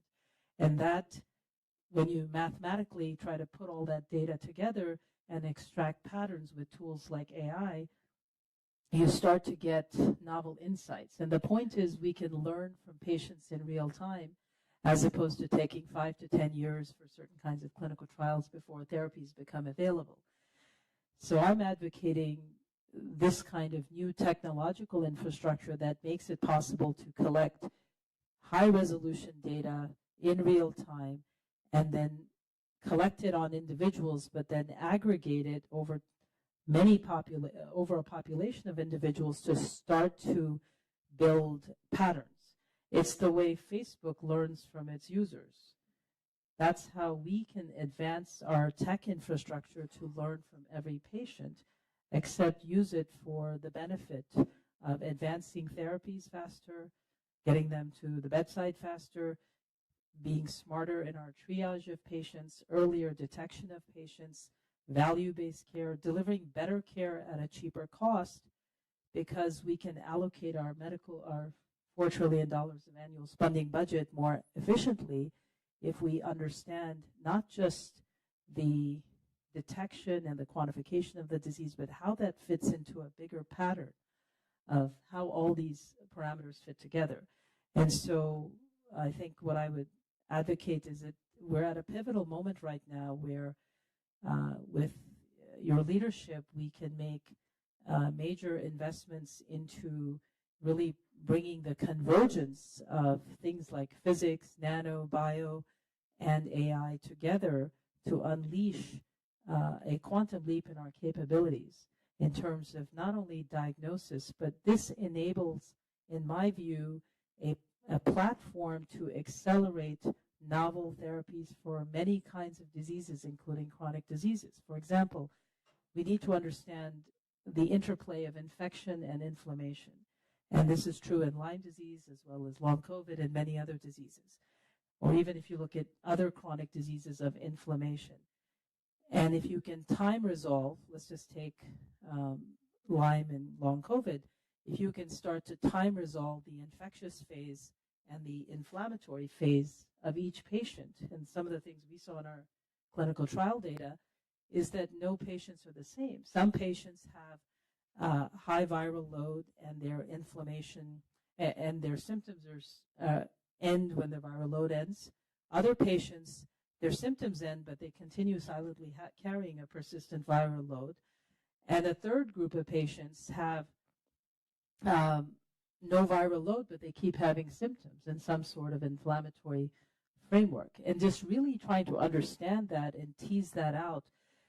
And we can learn from cohorts of patients in real time with this kind of tech infrastructure, and then use that to then more intelligently tailor therapies. And then the therapies themselves have to be holistic. You can take the best of medications, but you can also try, if somebody is trying acupuncture or Ayurvedic medicine on the side, that should be part of the data input that then informs the trajectory of that patient. And with these kinds of tools, you can start to see all of that in real time. And then thanks to AI, you can really start to make sense of that. So I'll stop right there. Thank you so much, Anita. I can say all of these opening statements have answered most of the questions I was planning to pose, which is excellent because they're also consuming a fair amount of time we allocated. And I bet we'll get all the rest of the answers from our final panelists. So please go ahead. That's a very tough act to follow.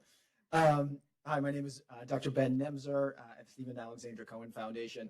As the largest nonprofit funder in the space, we fund research into Lyme diagnostics, therapeutics, biorepositories, prevention, etiology, epidemiology.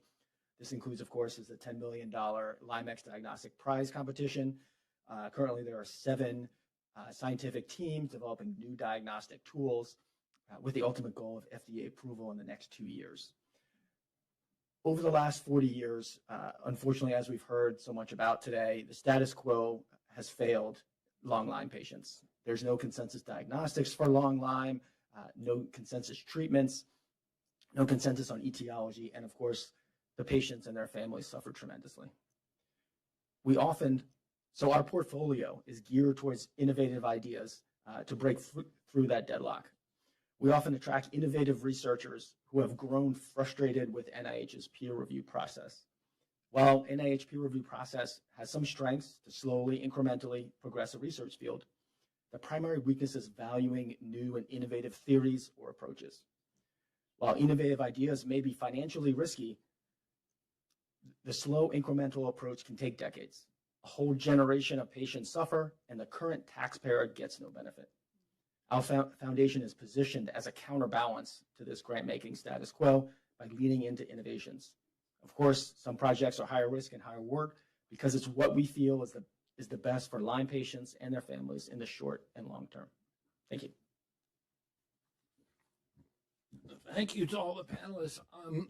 I have a question that comes from my own anecdotal experience. In this panel, the last panel, there were several references to co-infections with other rickettsial tick-borne diseases and other diseases that compounds the complexity of diagnostics and of treatment. As I said, in my own anecdotal experience, I've met a number of Lyme patients or long COVID patients who also have mold sensitivities that appear to amplify the impacts. Are any of you running into that problem? That's a really interesting observation, because I think one of the things that's confounded our analysis and now has come out with a large number of patients is mold and mycotoxin. We're working right now on an immune signature. Obviously, we have a test that can do 14 different biomarkers at one time, or 89 billion combinations. And we're enrolling patients to figure out, we think we have some early data to show that there is indeed a mold mycotoxin signature that separates it from long COVID, Lyme, and ME/CFS. But I think that is another invisible, hidden source of chronic inflammation and chronic disease that needs to be looked at. I think it's far more prevalent than we could ever imagine. I'll just add one point to that. I think that there's a complex constellation of infection and host immunity and inflammation, and which includes the microbiome. And so different people have different starting immune systems, and then with the infectious insult, their immune system reacts in different ways, and each person's journey is a little bit different. And so to understand that, I think the idea of individualized precision detection and tracking helps us then dial in the parameters for that one patient.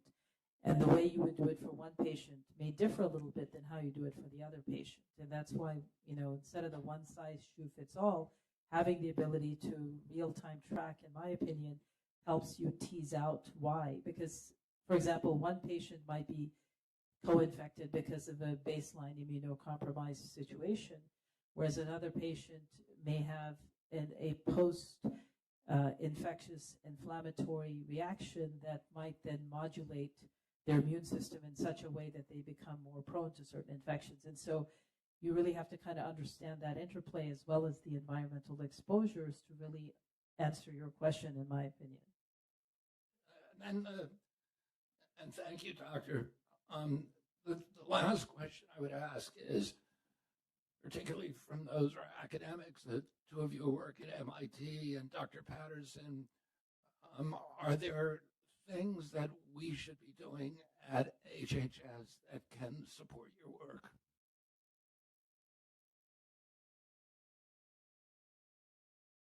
I think that's such an important question, because I think at the end of the day, on our parts, it's always bandwidth and funding. I would love to collaborate with ARPA-H, expand these databases that we use as a source for machine learning and AI, but even the smallest things such as having the proper scientists and bioinformatics people to pull together all that data and deposit it, even that takes resources. So I think, at the end of the day, especially in Lyme and long COVID, which are two excellent examples, I think funding is critical. But the other critical thing is what we're doing right here today. I would never have known what other people are doing in this space. We live in a little bit of a vacuum. Sharing these ideas, I think, as I've shared with you, Secretary Kennedy, in the HIV days, we didn't do this. In fact, the immunologists and the virologists rarely spoke to one another. But what we're doing today, we kind of get a feel for what everybody's doing. And a lot of us have similar ideas, maybe approached in a different way. That's what will get to real solutions and real outcomes. So I think this is what we should be doing. I want to chime in there that, I'm surrounded by colleagues who are trying to build tools that could really change this. Some novel alternative methods, these NAMs to humans on chip, as well as different ways of looking at the human in their own body, and developing new computational methods to really do systems medicine. And there's so much happening with AI developing the way it is. I think one of the things that we really need is there's still data that doesn't yet exist in the way that we need it to exist in order to analyze it. And the funding mechanisms that exist today aren't in a way that really allow us to develop these tools that we need and to collect the data the way that we need to have it. And so I think having funding structures that allow for these really critical developments that can leap us forward would be incredible. And I would just add to my colleagues here, I think this is an era of convergence. In the last century, a lot of our biggest innovations were in silos. So I think a great convergence across agencies, across disciplines, physics, nano, AI, bio coming together. I think the ability, you mentioned this idea of centers of excellence. I think those would be great places to set up where we could set up tech infrastructure to listen to patients at scale by recording, like almost having a place where we could record high resolution data on a certain set of volunteer patients in exchange for however we set it up. And that becomes, because our AI is only as good as the data we use to train it. So if we can get high resolution data, we can build next generation algorithms to really start to predict where things are going to go. And so I think leveraging some of your vision of setting up these centers, which can be places where we envision the future of medicine and healthcare with the latest convergence of tools to get information, but also where we can try new therapies and accelerate by recording and quantifying the response to the therapy. So it's all data driven. We can accelerate how new therapies, including suppressed therapies, get to market, and how we can think more holistically about health and wellness and even aging and chronic disease reversal. Thank you very much. That's exactly what we're envisioning with these centers for excellence. I'm glad to hear you validate that. I'm just curious, Dr. Gull and Dr. Tal, do you actually treat patients? Full-time research. So then how do you get your data? So we run clinical trials in partnership with the FDA where I partnered with several academic centers that recruited the patients, and then we collected all the data and built all the tech. I'm trained as a physician, but we work with a lot of others to actually recruit their patients. I'm surprised you aren't working with Dr. Patterson because he's got a lot of patients. Well, now that we've met. I've actually sat in front of some 12, 13,000. So it's interesting that you say that, but it's also interesting we've actually sat in front of them and heard their story.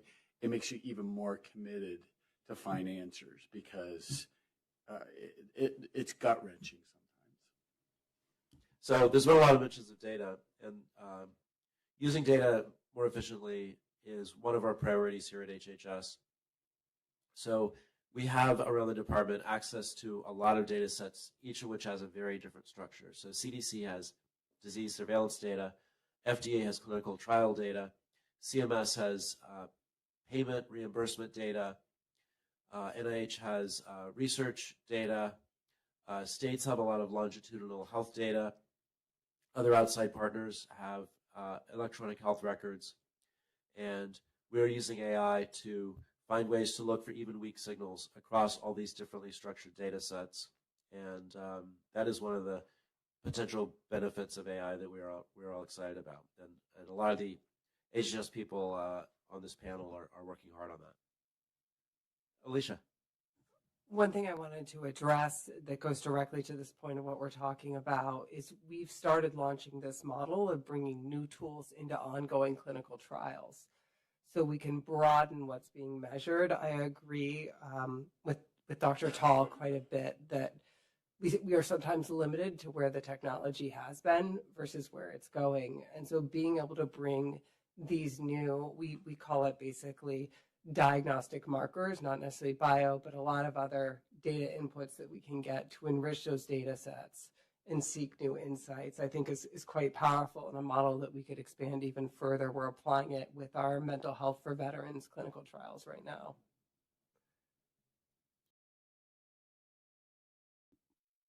Okay, wonderful. We're out of time. This has been a really wonderful discussion. As I said, it's been live streamed, and we're going to we've created this portal for more information. We're very grateful to the Stephen and Alexandra Cohen Foundation, which is an amazing LymeX partner, has devoted really significant resources to helping us treat Lyme. Mr. Secretary, do you have any final thoughts? I'm very, very grateful for all of you participating. I hope it's the beginning of a major national effort to solve this problem and to finally give some relief and recognition to these patients who have been invisible for so long. Thank you very much, everyone. If there are ways the department can help, please reach out to us, and please continue to validate patients with Lyme. Thank you so much.